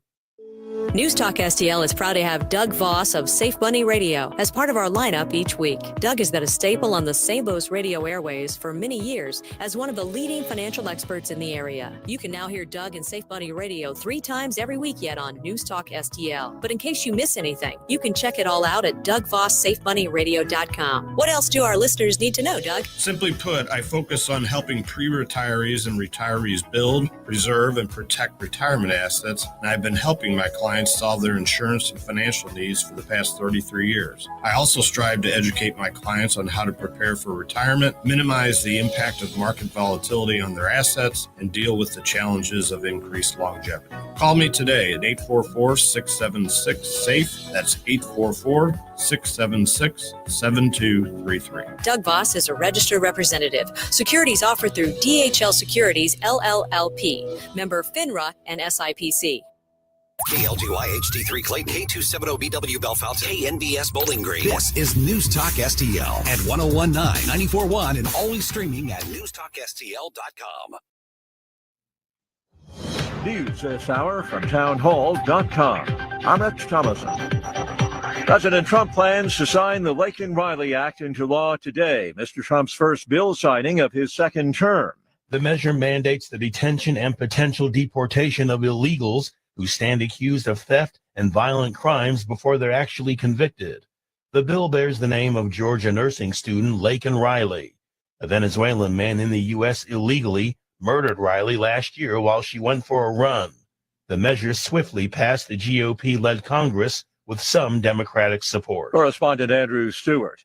A Trump administration freeze on federal grants and loans has itself been frozen by a federal judge. The judge blocked the freeze just minutes before it was set to go into effect, pausing the administration's directive until Monday. A memo from the White House Budget Office announcing the freeze sparked confusion and panic among organizations that receive federal funding, including Meals on Wheels and other nonprofits. Administration officials said Social Security, Medicare, food stamps, student loans, and scholarships would not be affected. And then Greg Clugston, the White House. There's a Trump administration foreign aid freeze. U.S.-funded aid programs around the world have begun firing staff and preparing to shut down following the Trump administration's freeze on foreign assistance. The only exemptions, military aid to Israel and Egypt, and emergency food programs. But Secretary of State Marco Rubio has now agreed to at least temporarily keep spending money on certain humanitarian programs. Correspondent Ben Thomas reporting.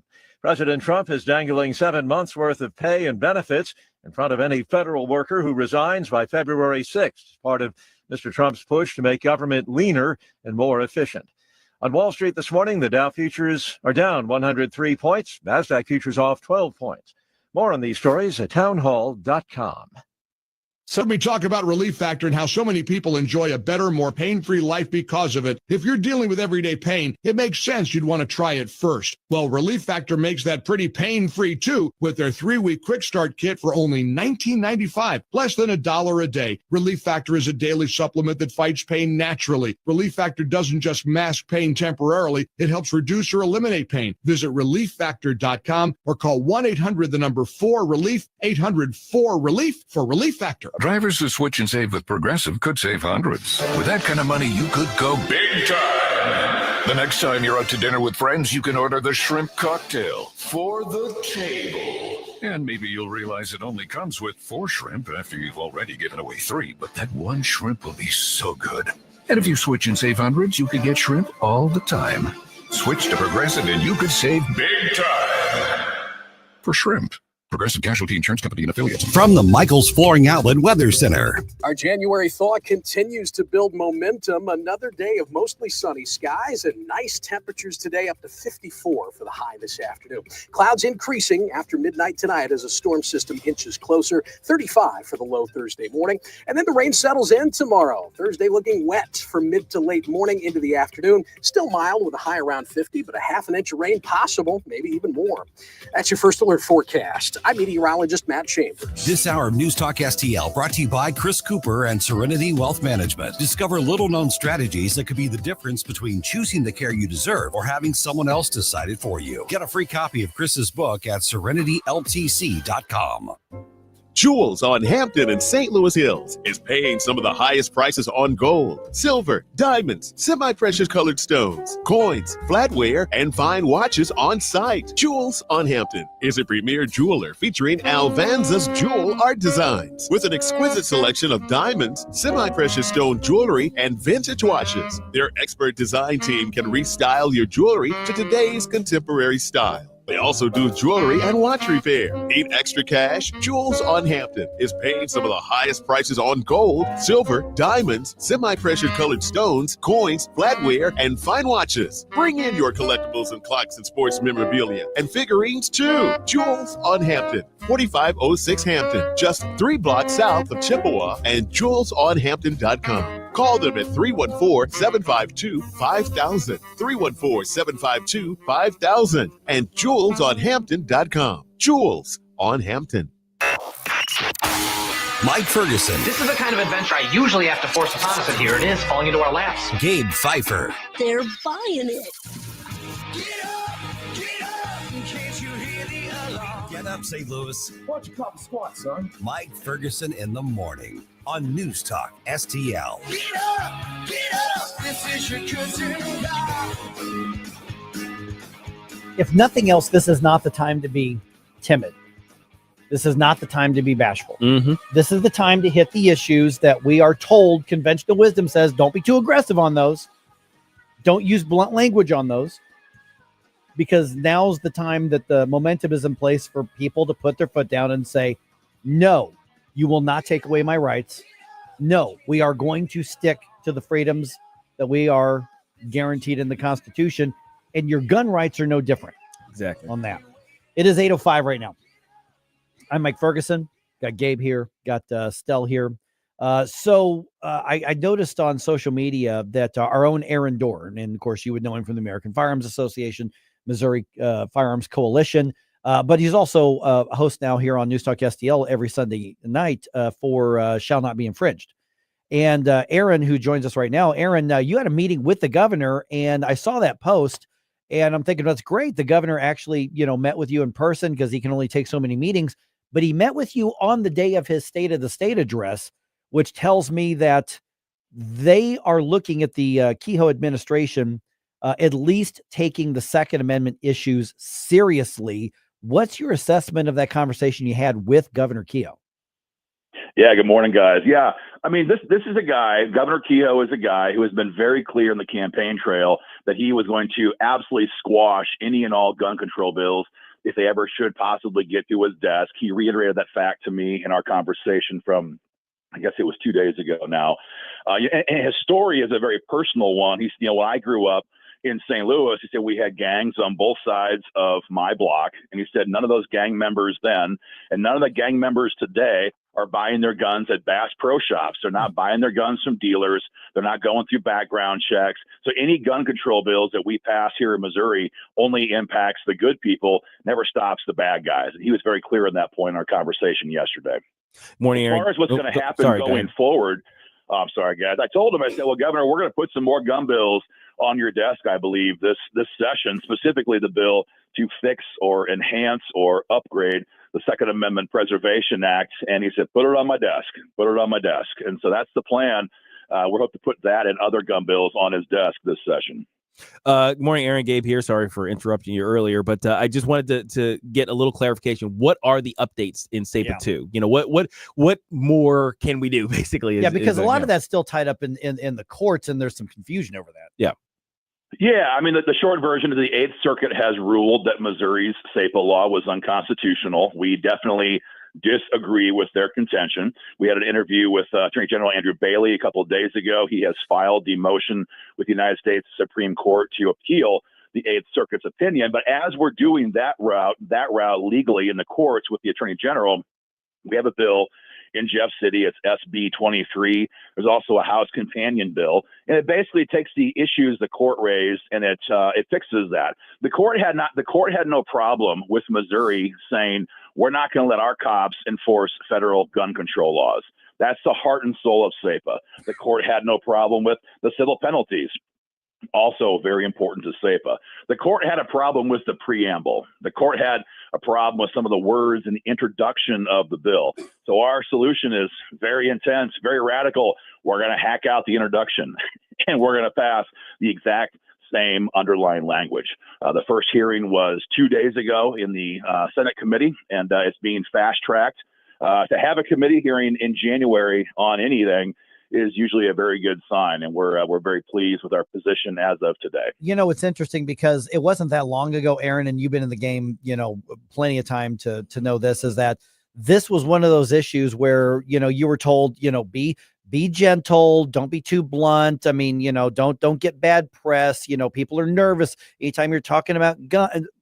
This isn't the moment for that. People, I think, are having a much more honest, blunt conversation about this, particularly conservatives. And somehow we've made it, or it's become okay to say, you're damn right. I'm pro Second Amendment. You're damn right. I think that I should be able to own a firearm, and it's none of the government's business on this. What's changed, and what can we do with that momentum when it comes to preserving and protecting the rights that the Second Amendment recognizes? I think you got two or three things happen here at one time. First, you've got President Trump back in the White House. This historic victory, the golden age, as he calls it, is underway. And so for lawmakers at the state level, they now know that Trump has conditioned Americans, and in this case, Missourians, to expect big, bold things across the board, and that certainly includes gun rights. Number two, you have had the mostly peaceful protest, heavy sarcasm intended, under the Biden administration, and a lot of people who did not care about guns began to care about guns as they watched their suburbs, burning back during those times. But even more recently, with Biden letting tens of millions of foreign nationals into our country unvetted, regular run-of-the-mill crimes right here in St. Louis, for example, have skyrocketed in the suburbs. And so a lot of people who traditionally did not care about gun rights, now they have to, because it's no longer esoteric. It is now real life for many people. So that's also pushing for things here in Jeff City. And as to your question as to what do we do to harness that, well, we have to be relentless. We cannot be okay with simply blocking gun control bills. We have to push really, really hard to make big advancements in the Second Amendment space. And again, for our perspective, having hearings on gun bills, we had the Senate hearing 2 days ago on SAPA. We had a hearing just last night. It went pretty late on banning red flag laws in the House. These are very good signs that leadership understands they have to deliver when it comes to gun rights. Speaking of going on offense in terms of expanding gun rights, one of our listeners in the Rumble chat, 101 Straight Up, he says, just simply national reciprocity, exclamation point. So where are we on that? Do you think there'd be an appetite for that in the Trump administration? Yes, definitely there is. Trump himself said in a video not that long before Election Day that I guess it was after Election Day, that he would happily sign this bill if Congress puts it on his desk. It's H.R. 38, and this will be one of the leading gun bills in this upcoming or this current Congress. It usually gets in the area of 175 co-sponsors, give or take, maybe a few more than that in the past. We'll see what happens this year. It's a top priority for President Trump is national reciprocity. That bill is definitely going to get a hard look. We're also seeing other big, bold gun bills filed. We mentioned this before, I think, but Missouri's Eric Burleson, lead sponsor on H.R. 221 to abolish the ATF. I bumped into Mark Alfred yesterday in the Missouri Capitol, and he's one of our leading co-sponsors on that, as is Bob Onder. So you got a lot of Missouri being represented in this bill right now in D.C. to abolish the ATF forever. And we have that bill going on. There's other bills to repeal the National Firearms Act. And we're going to see what happens. Maybe they pass, maybe they don't. But the conversation by these bills just being filed is being pushed so far to the right. This is a great thing for gun owners. Yeah, we're visiting with Aaron Dorr from the American Firearms Association and Missouri Firearms Coalition regarding that bill to abolish the ATF. A lot of times, I mean, we all know this, the bills are filed just to get the conversation going, like you were saying, Aaron. This is a lot of co-sponsors that have jumped on very, very quickly.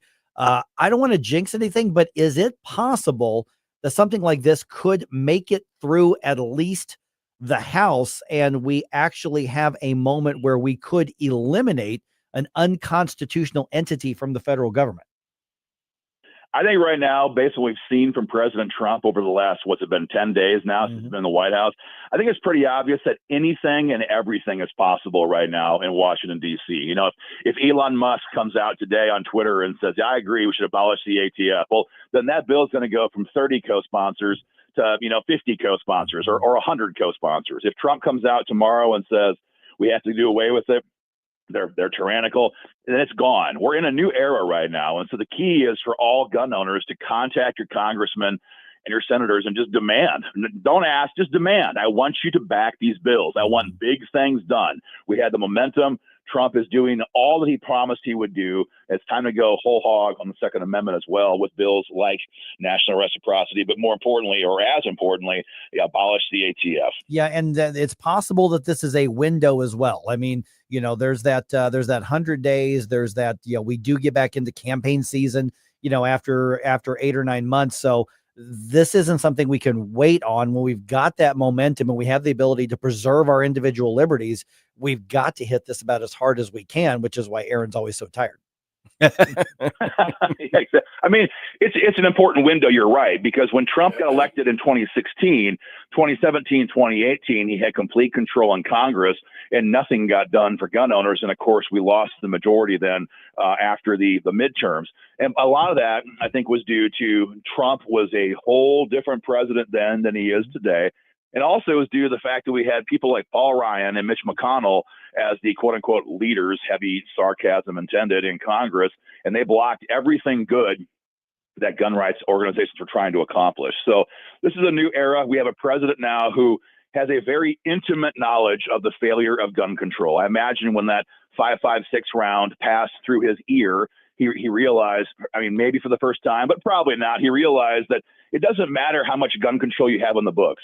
It doesn't matter. You can have a counter sniper team on site and still bad guys will find a way. So gun control is a failure. It only benefits the bad guys. It's time to roll all of that back. And that's our hope, that we can have some big progress both here in Missouri and nationally this year. All right. Let's throw out the favored websites and social media handles for people to get involved or follow along. And if they follow you, which I encourage them to do that, I would say, listen, this is one of those areas you got to put the extra work in and send in some pressure on the lawmakers. We got to do it right now. Yeah, exactly. I'm on X at Real Aaron Dorr. We have Missouri Firearms Coalition.org. We have all the social media organizations or handles for Missouri. American Firearms Association.org is the national website. They're all on X. They're all on Facebook. They're all on YouTube. So check them out. All right. We'll talk to you again soon and look forward to Shall Not Being Friends this weekend, man. Thanks, Aaron. Thanks a lot, guys. Take care. Goodbye. All right. Thanks. All right. 314-912-1019. And I do fear that this is a window. Yes. A lot of momentum. Very brief. But the left is on its heels. The authoritarians are on their heels, but they will get back up off their heels. So we need to make accomplishments while we still have all the momentum with us. And winning, the accomplishment builds more momentum. We can extend this window. Yes. But we got to take advantage of it. We can't sit and say, we'll get to it in 6 months. Do it now. All right. 314-912-1019. I got a bunch of news I'm going to dump on you right around 8:20. You're going to know what's going on just ahead.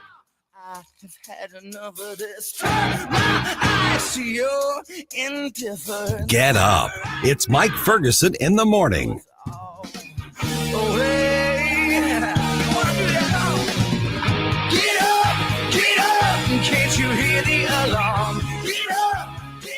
This is your cousin.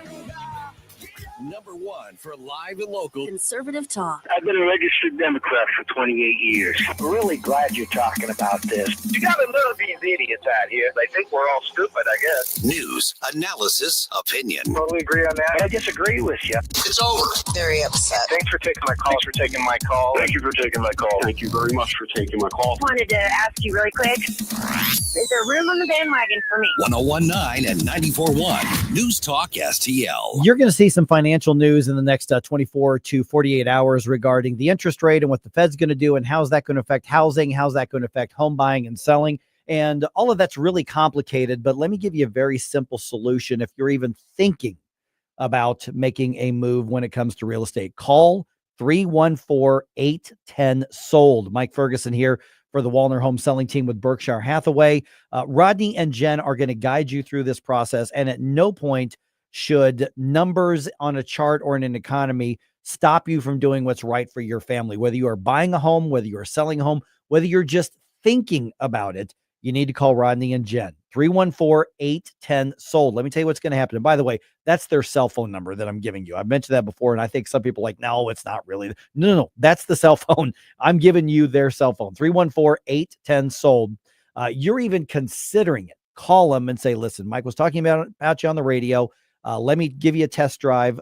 Here's what I'm thinking, and just get their first impressions. They're not gonna do the thing. Oh, come to our office here, sign this exclusive agreement. They're not gonna do that. They're gonna talk to you on the phone like real people. What you're gonna find is that Rodney and Jen not only know what they're talking about, highly experienced. They know the market. They understand the trends. They understand the value around the area. They're licensed in Illinois and Missouri.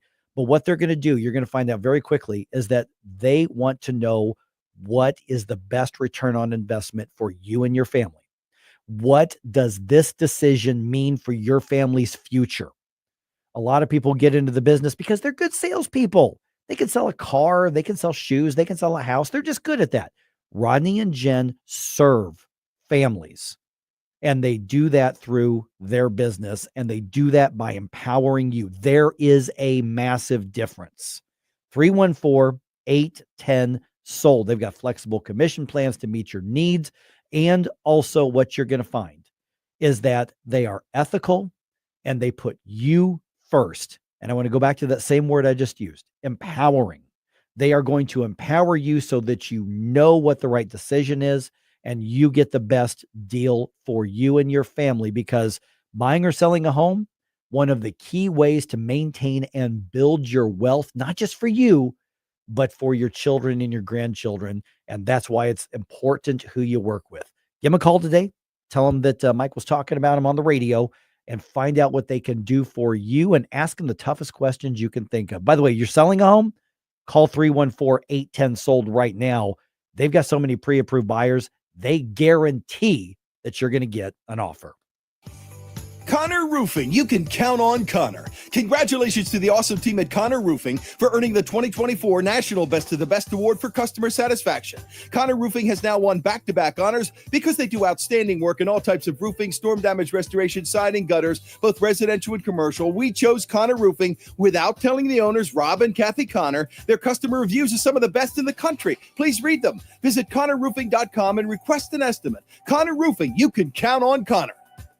The Vic Porcelli Show. The one and only Karen Catalina. That's not always a bad thing, not to be a mensch. Oh. Sometimes you're a little bit of a rabble-rouser. It depends. Yeah, you are a mensch. You're a mensch, but, I think you could be. Because he's a mensch. Because I'm a mensch, okay? You know, 2 Jews, 3 opinions. It depends. All right. So a mensch is a gentleman, to be a gentleman. That's me, then. Come on. Yeah, that's him, Karen. Vic Porcelli, live and local, weekday mornings at 9 on News Talk STL.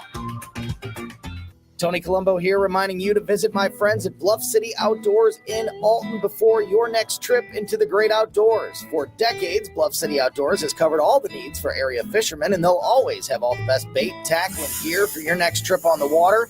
And now they cover all your bow hunting needs, including their state-of-the-art indoor archery range and techno hunt system, open every day for you to come shoot, or you can join a league. Follow Bluff City Outdoors on Facebook and learn more at bluffcityoutdoors.com. News Talk STL. First thing in the morning and pretty much all day. Live and local. 1019 and 94.1. News Talk STL.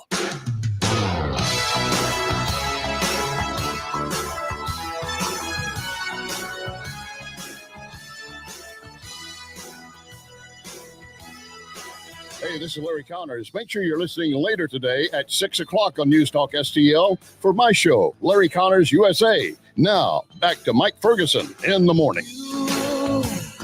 Take my breath away. All right, Donald Trump says, pause that spending, but a judge says, no, keep the spending going, man. Keep the party rolling. Keep it going.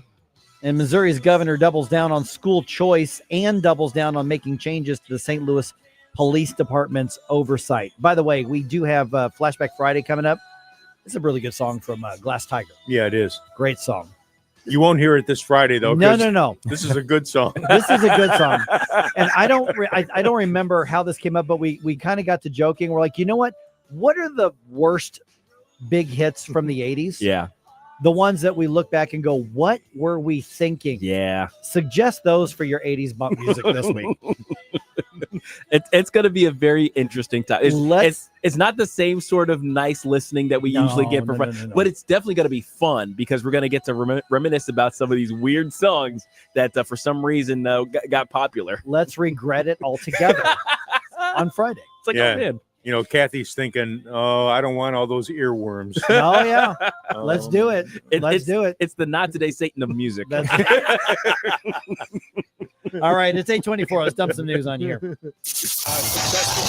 Wake up, America. It all worked out. You know, I mean, they got all the news. The morning news dump. All right, let's start with spending and Donald Trump's executive orders. President Trump taking action to freeze federal loans and grants and other spending in an effort to assess the spending and potentially make needed cuts. Senator Kevin Cramer, Republican out of North Dakota, talked about that on Fox's special report. This is temporary. He won a mandate and promised that he was going to try to get our fiscal house in order. It only seems responsible to me that a new president in a transition would take a pause. And also on Fox's special report was Senator Amy Klobuchar, a Democrat out of Minnesota. It's chaos and it is unnecessary. And if the president wants to work with us, the Congress, Article 1, the Congress of the Constitution of the United States, instead of having some bureaucrat in the Office of Management and Budget sent out a memo saying, hey, all this funding is paused, we'll work with him. And a federal judge, we're talking within hours of that executive order being put into place, a federal judge appointed by Joe Biden put a block on the freeze. So basically the judge ruled to unfreeze the spending. Right. That is, and so that is in effect at least until Monday. So the spigot is on at least through Monday when there's going to be a hearing on that issue. A note on this too, though, because it's different.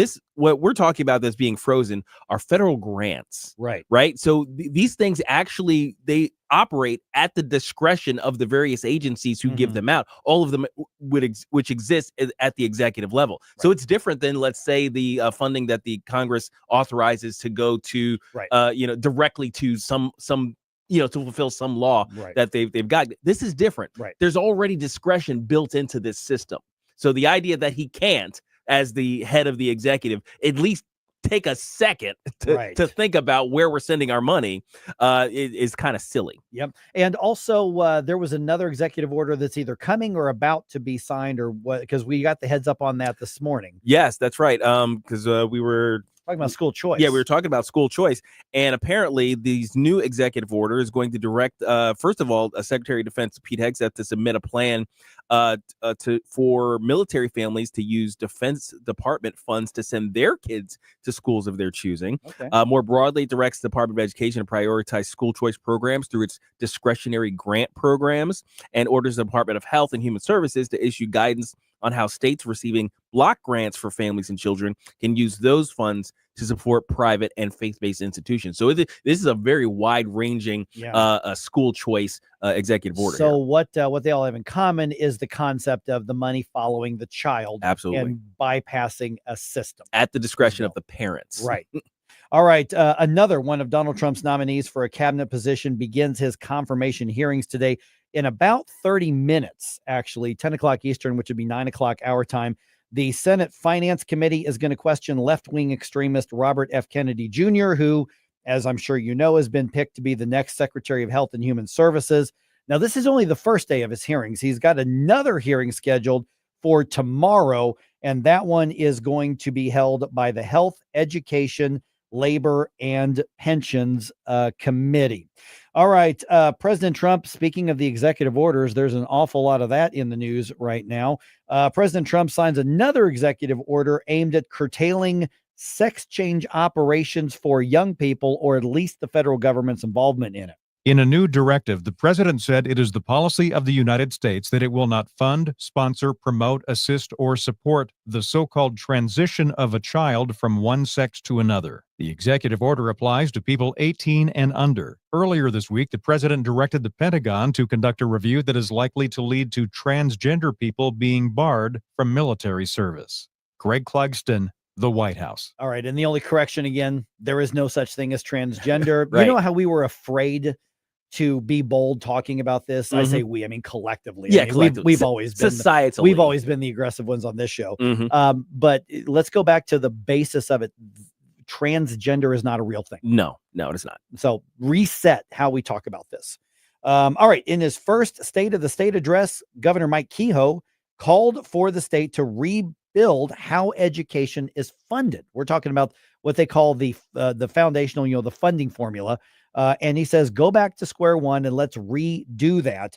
He also proposed increasing the Most Scholars program Governor Kehoe reiterated his support as well for returning the St. Louis Police Department to state oversight. So he really took on a lot of key conservative issues and was really pretty bold about it. Very aggressive. I think a lot of people are being a lot of people are impressed with his follow through so far. Yeah, they're definitely pleasantly surprised. And I mean, he's seizing the moment as far as I can tell, because this political moment, we keep talking about it. Yeah. It's a short window to be really, really aggressive about conservative things. So I'm glad he's taking advantage. All right. The drones.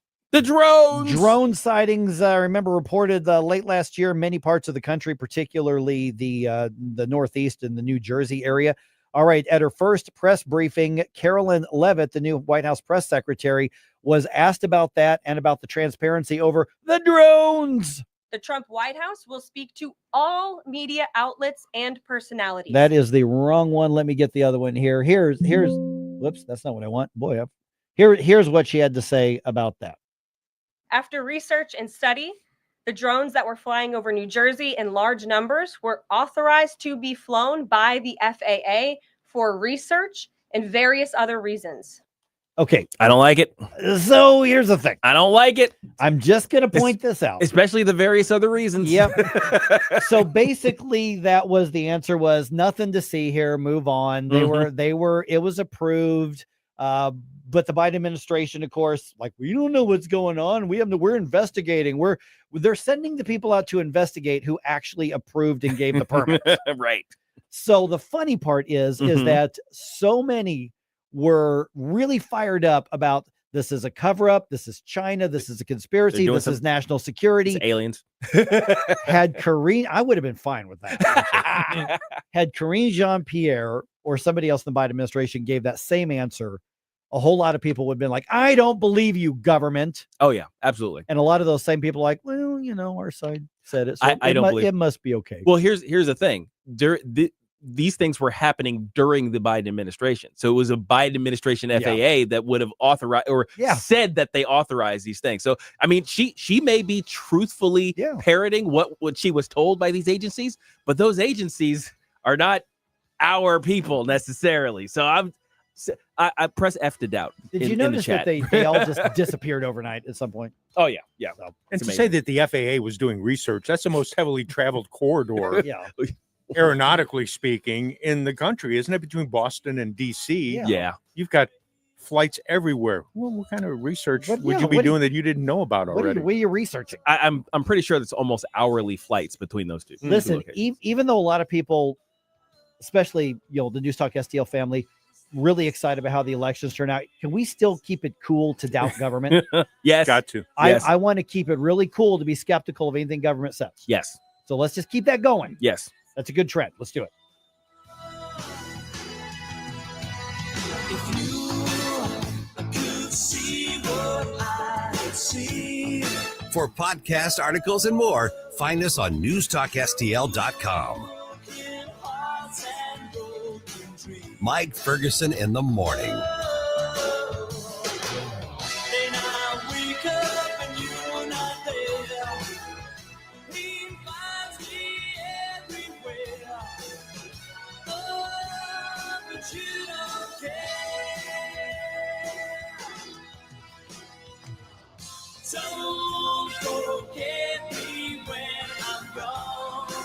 From the Michael's Flooring Outlet Weather Center. Our January thaw continues to build momentum. Another day of mostly sunny skies and nice temperatures today, up to 54 for the high this afternoon. Clouds increasing after midnight tonight as a storm system inches closer. 35 for the low Thursday morning. And then the rain settles in tomorrow. Thursday looking wet from mid to late morning into the afternoon. Still mild with a high around 50, but a half an inch of rain possible, maybe even more. That's your First Alert forecast. I'm meteorologist Matt Shane. Fox News commentary. President Trump's nominee for HHS Secretary RFK Jr. will face his confirmation hearing this week, and here's my plea to him. I'm Tommy Laren. Find out next. When you're hiring, have you ever felt like you're missing out on meeting great candidates? Well, they're not hard to find when you go to ZipRecruiter. Every day, ZipRecruiter helps people who are actively looking for jobs like yours. So it's easy to find the right person fast. 4 out of 5 employers who post on ZipRecruiter get a quality candidate within the first day. Try ZipRecruiter for free at ZipRecruiter.com/free. That's ZipRecruiter.com/free. Been discussion about banning certain dyes, additives, and preservatives in our food, and rightfully so. But there's another very overlooked aspect of our food supply that I want to shine some light on. I've joined American ranchers in their plea for mandatory country of origin labeling on our beef products. You see, back in March 2016, the Department of Agriculture revoked regulations requiring imported meat products to be labeled with their country of origin. We need to bring this requirement back. We should care where our meat is coming from. This simple practice would allow our American ranchers to differentiate their product from the foreign meat imported at a cut rate. President Trump has vowed to unleash American energy. Let's unleash American agriculture and American producers while we're at it. RFK Jr., please help us in the fight to restore the American heartland. I'm Tommy Lahren, and you can watch my show, Tommy Lahren is Fearless, at Outkick.com. Stumped on the perfect Valentine's gift? We've got you covered. News Talk STL wants to help you paint the town red with your special someone. Enter our Valentine's contest at newstalkstl.com, and you could win an incredible prize package from the area's finest. Don't let Valentine's pass you by. Visit newstalkstl.com to register now. Brought to you by Jules on Hampton, Trolley Stop Bakery, Patricia's, and Viviano's Festa Italiano. Seavers JCB, a trusted leader in agriculture and construction. Connect with SeaversJCB.com and browse their inventory, or stop by and let them show you the capabilities of the JCB lineup. Telebooms, skid steers, loaders, forklifts, excavators, backhoes, and more. JCB has pushed diesel to its limits with machines that now emit 50% less CO2. JCB's new Icon software system will blow your mind, offering iConfigure, iConnect, and iControl. Learn more at SeaversJCB.com. Jeffco Patriot Radio. Every week, get the stories and insider analysis of what is really happening in Jefferson County. We are basically kind of doing a little Tim Jones radio here with a focus on Jefferson County. My co-host, Billy Crow. We're really excited to show the people of the region everything that Jefferson County has to offer. Jeffco Patriot Radio. If it's a big story in Jefferson County, you'll hear about it on Jeffco Patriot Radio. Sundays at noon on News Talk STL.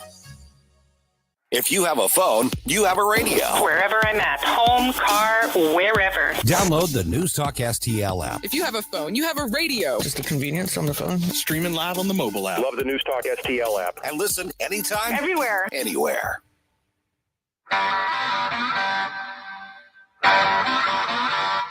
Hey, this is Todd Showalter. Join me on Saturday at 5 as I try to put some fun back into this dysfunctional radio station. It's the Right Mind Show with me, Todd Showalter, at 5 on Saturday. And, you know, speaking of dysfunctional, let's get back to Mike Ferguson in the morning.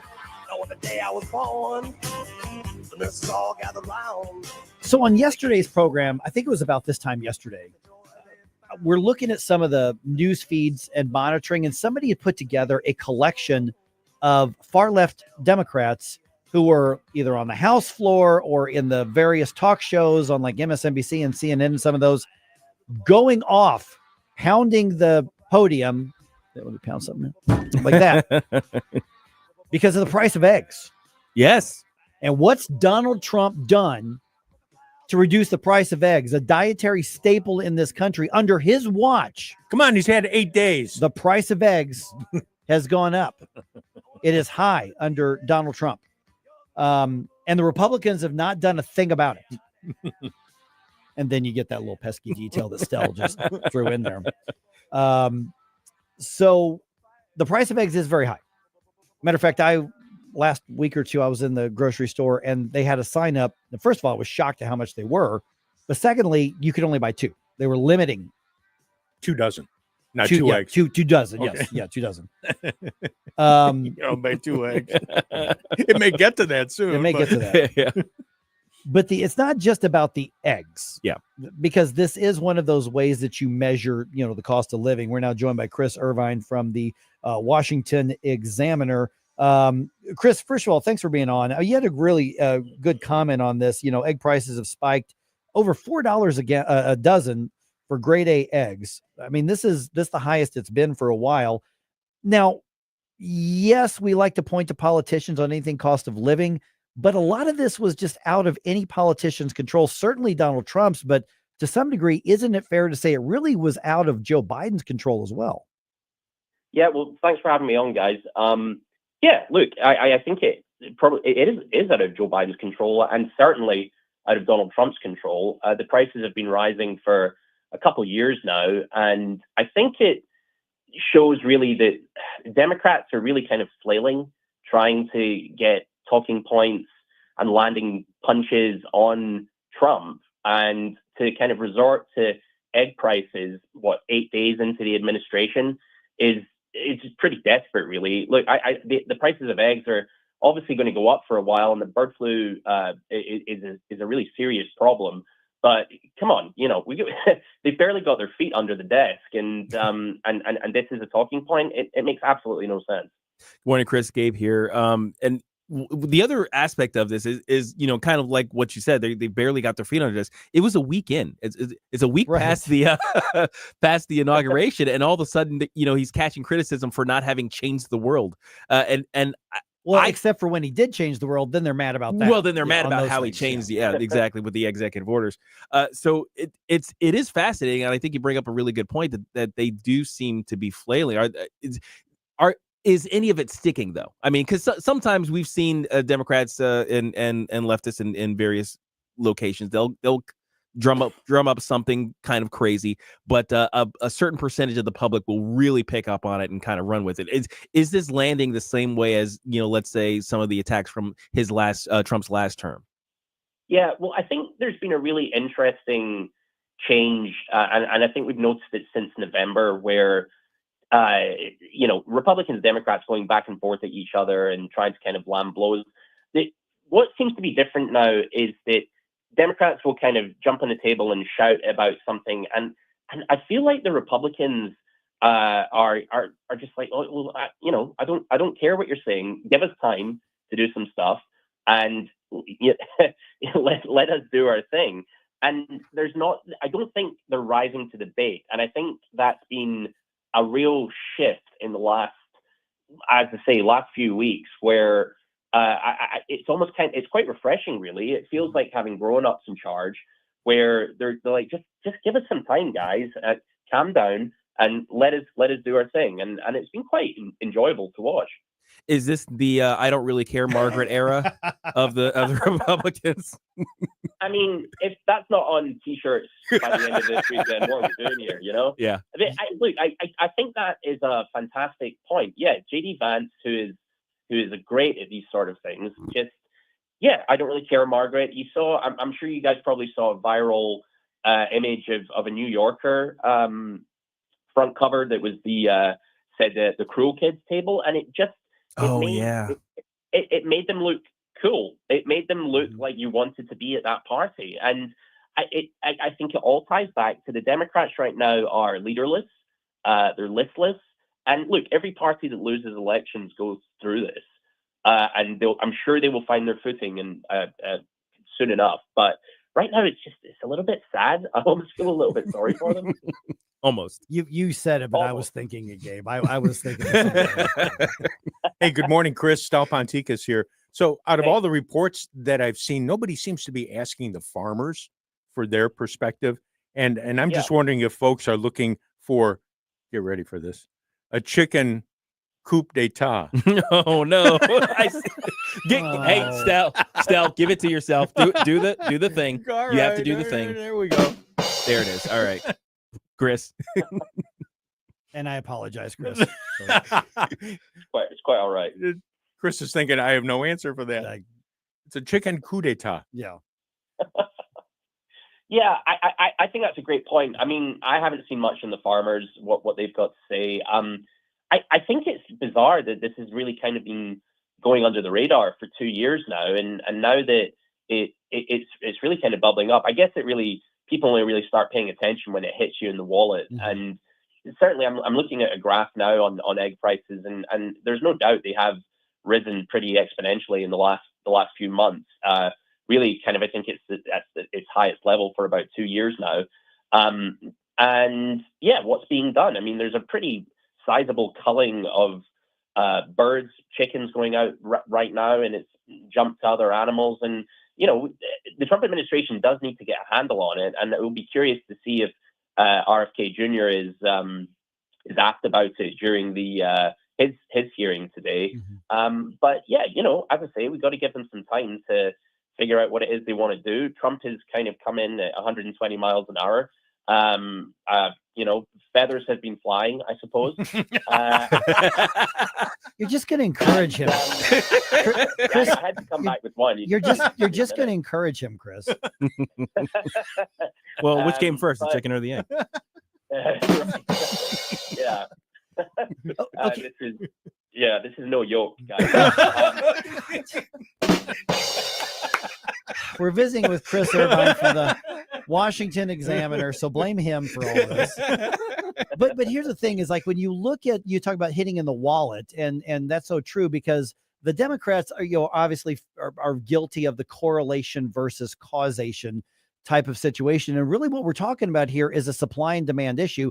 You slaughter millions of poultry because of bird flu or some other thing, you're going to have less supply. The demand stays the same, prices go up. That's just Econ 101 at this point. So sure. I think you're right. I mean, obviously, we look to leaders to get a handle on it, like you said, but what is it they can do other than we just need to repopulate the producers of something like eggs, even though eggs is really important to our food supply?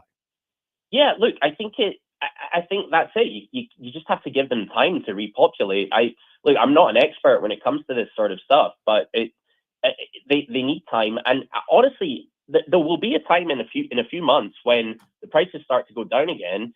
And again, Democrats think big picture.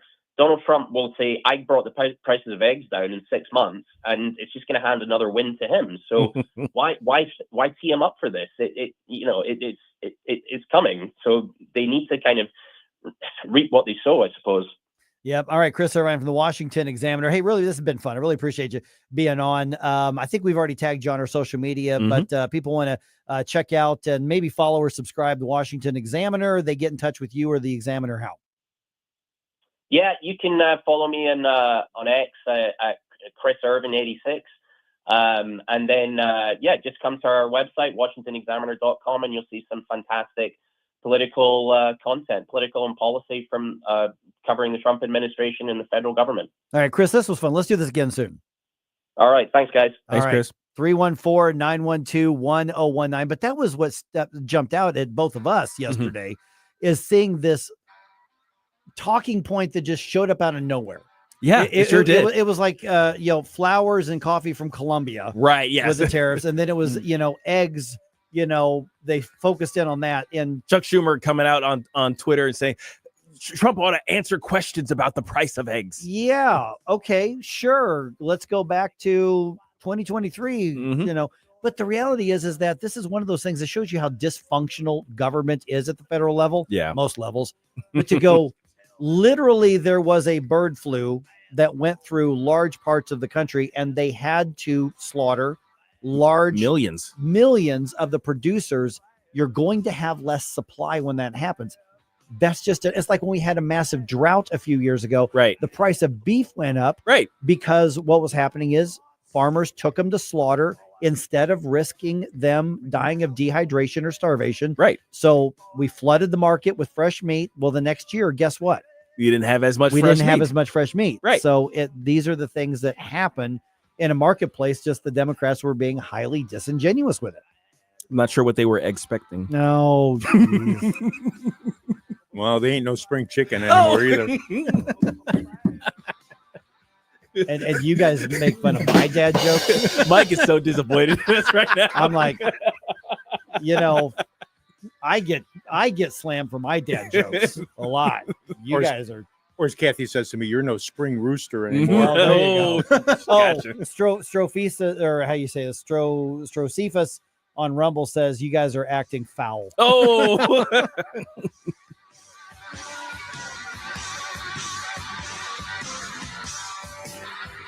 Get up. It's Mike Ferguson in the morning. I make a rich woman beg. I make a good woman steal. I'm so tired of my water smelling like rotten eggs. Iron foul. It makes my clothes and home smell. And my sink and faucet look dirty.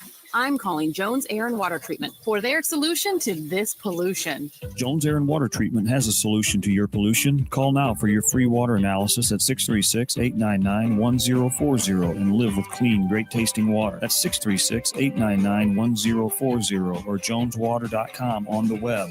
Call us now. The Herzog Foundation is the vision of its founder, Stanley Herzog, and it exists to promote quality Christ-centered K-12 education nationwide. Hi, this is Chris Stegall with the Herzog Foundation. We offer a wide variety of resources relevant to today's families, including a free online publication called The Lion. The lion is one of God's most majestic creatures, symbolizing strength and courage. Named for its attributes, the Lion publication carries articles covering a wide range of topics facing American families and culture, especially related to the education of children. The Lion can be found online at readlion.com. That's READ lion.com. Sign up for The Lion at readlion.com and find dozens of must-read articles published every day. Visit readlion.com and subscribe for the weekly and daily digests so you never miss an article. Readlion.com. That's readlion.com. I'm Dr. TJ, owner of the Institute of Natural Health, co-owner of Optimal Nutraceuticals, and the host of Wellness 101. Wellness 101 is designed to cut through the nonsense and provide you common sense, science-based information regarding health and wellness. On the show, we discuss topics like thyroid health, gut health, hormone optimization, and many others.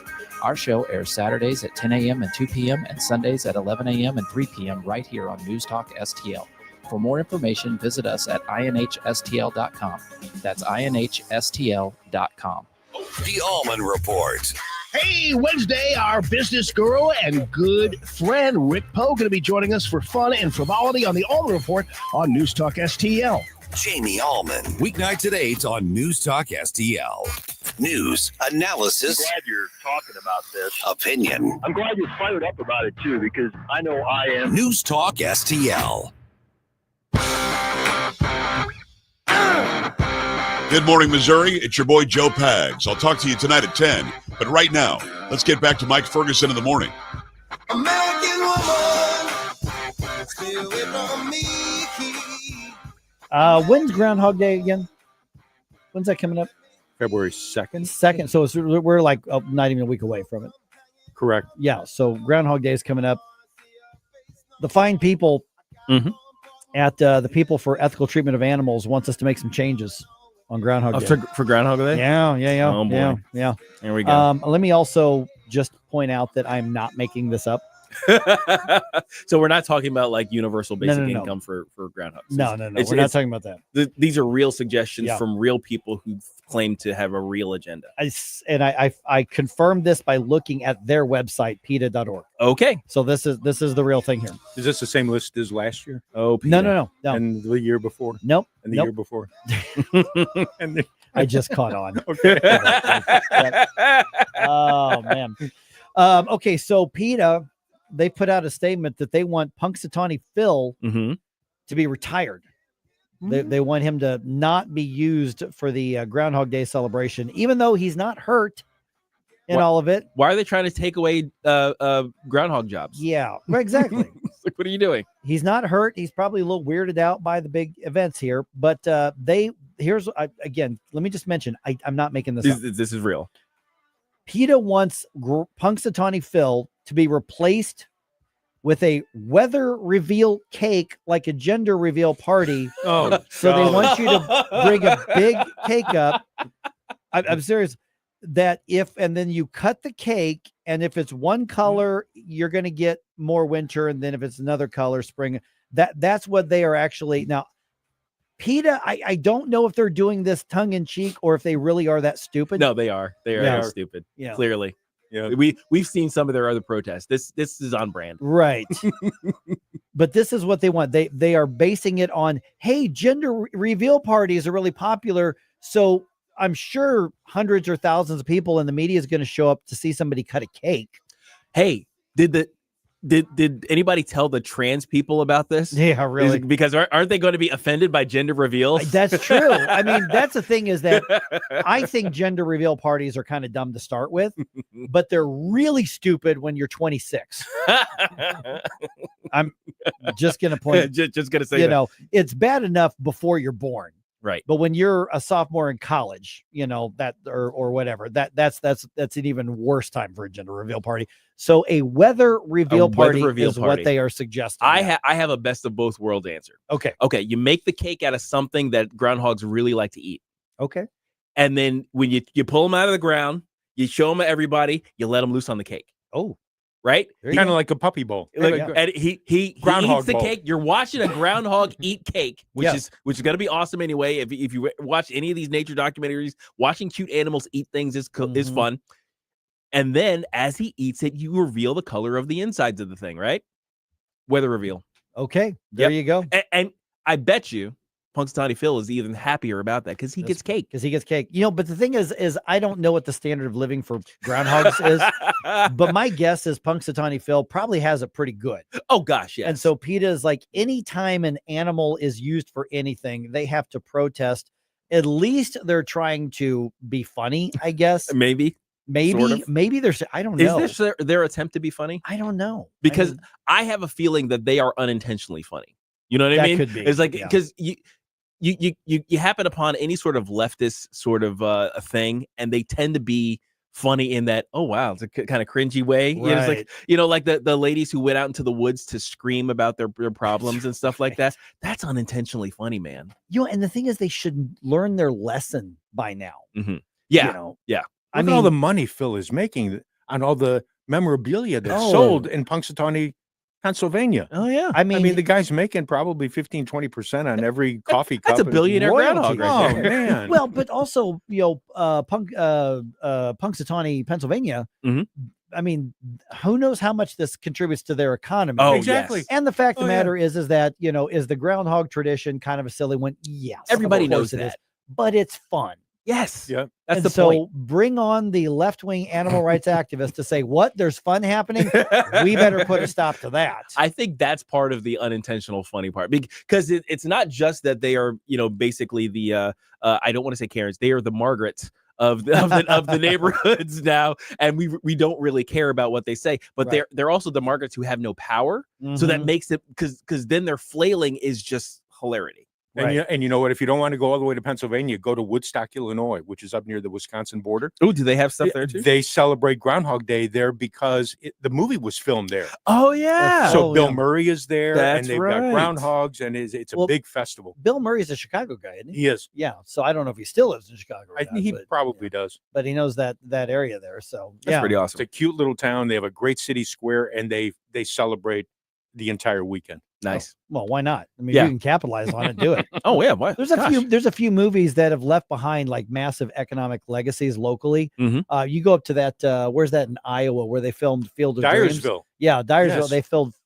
They built like a mini stadium. All the house and the ballpark are still. So there are some places where, you know, the movies will leave behind a great legacy. So leave Punxsutawney Phil alone is where I'm going with that. Yes. And basically, anytime PETA says, "Hey, we have a statement," the answer is "Shut up." Yeah, actually, nobody cares. Yeah, Mm-hmm. phooey on Just shut PETA. up. Yeah, phooey. Yeah, because we can say "phooey" on the radio. All right, Vic Porcelli coming your way here in about 6 minutes on 101.9 94.1 News Talk STL. Let's get you an information segment right now.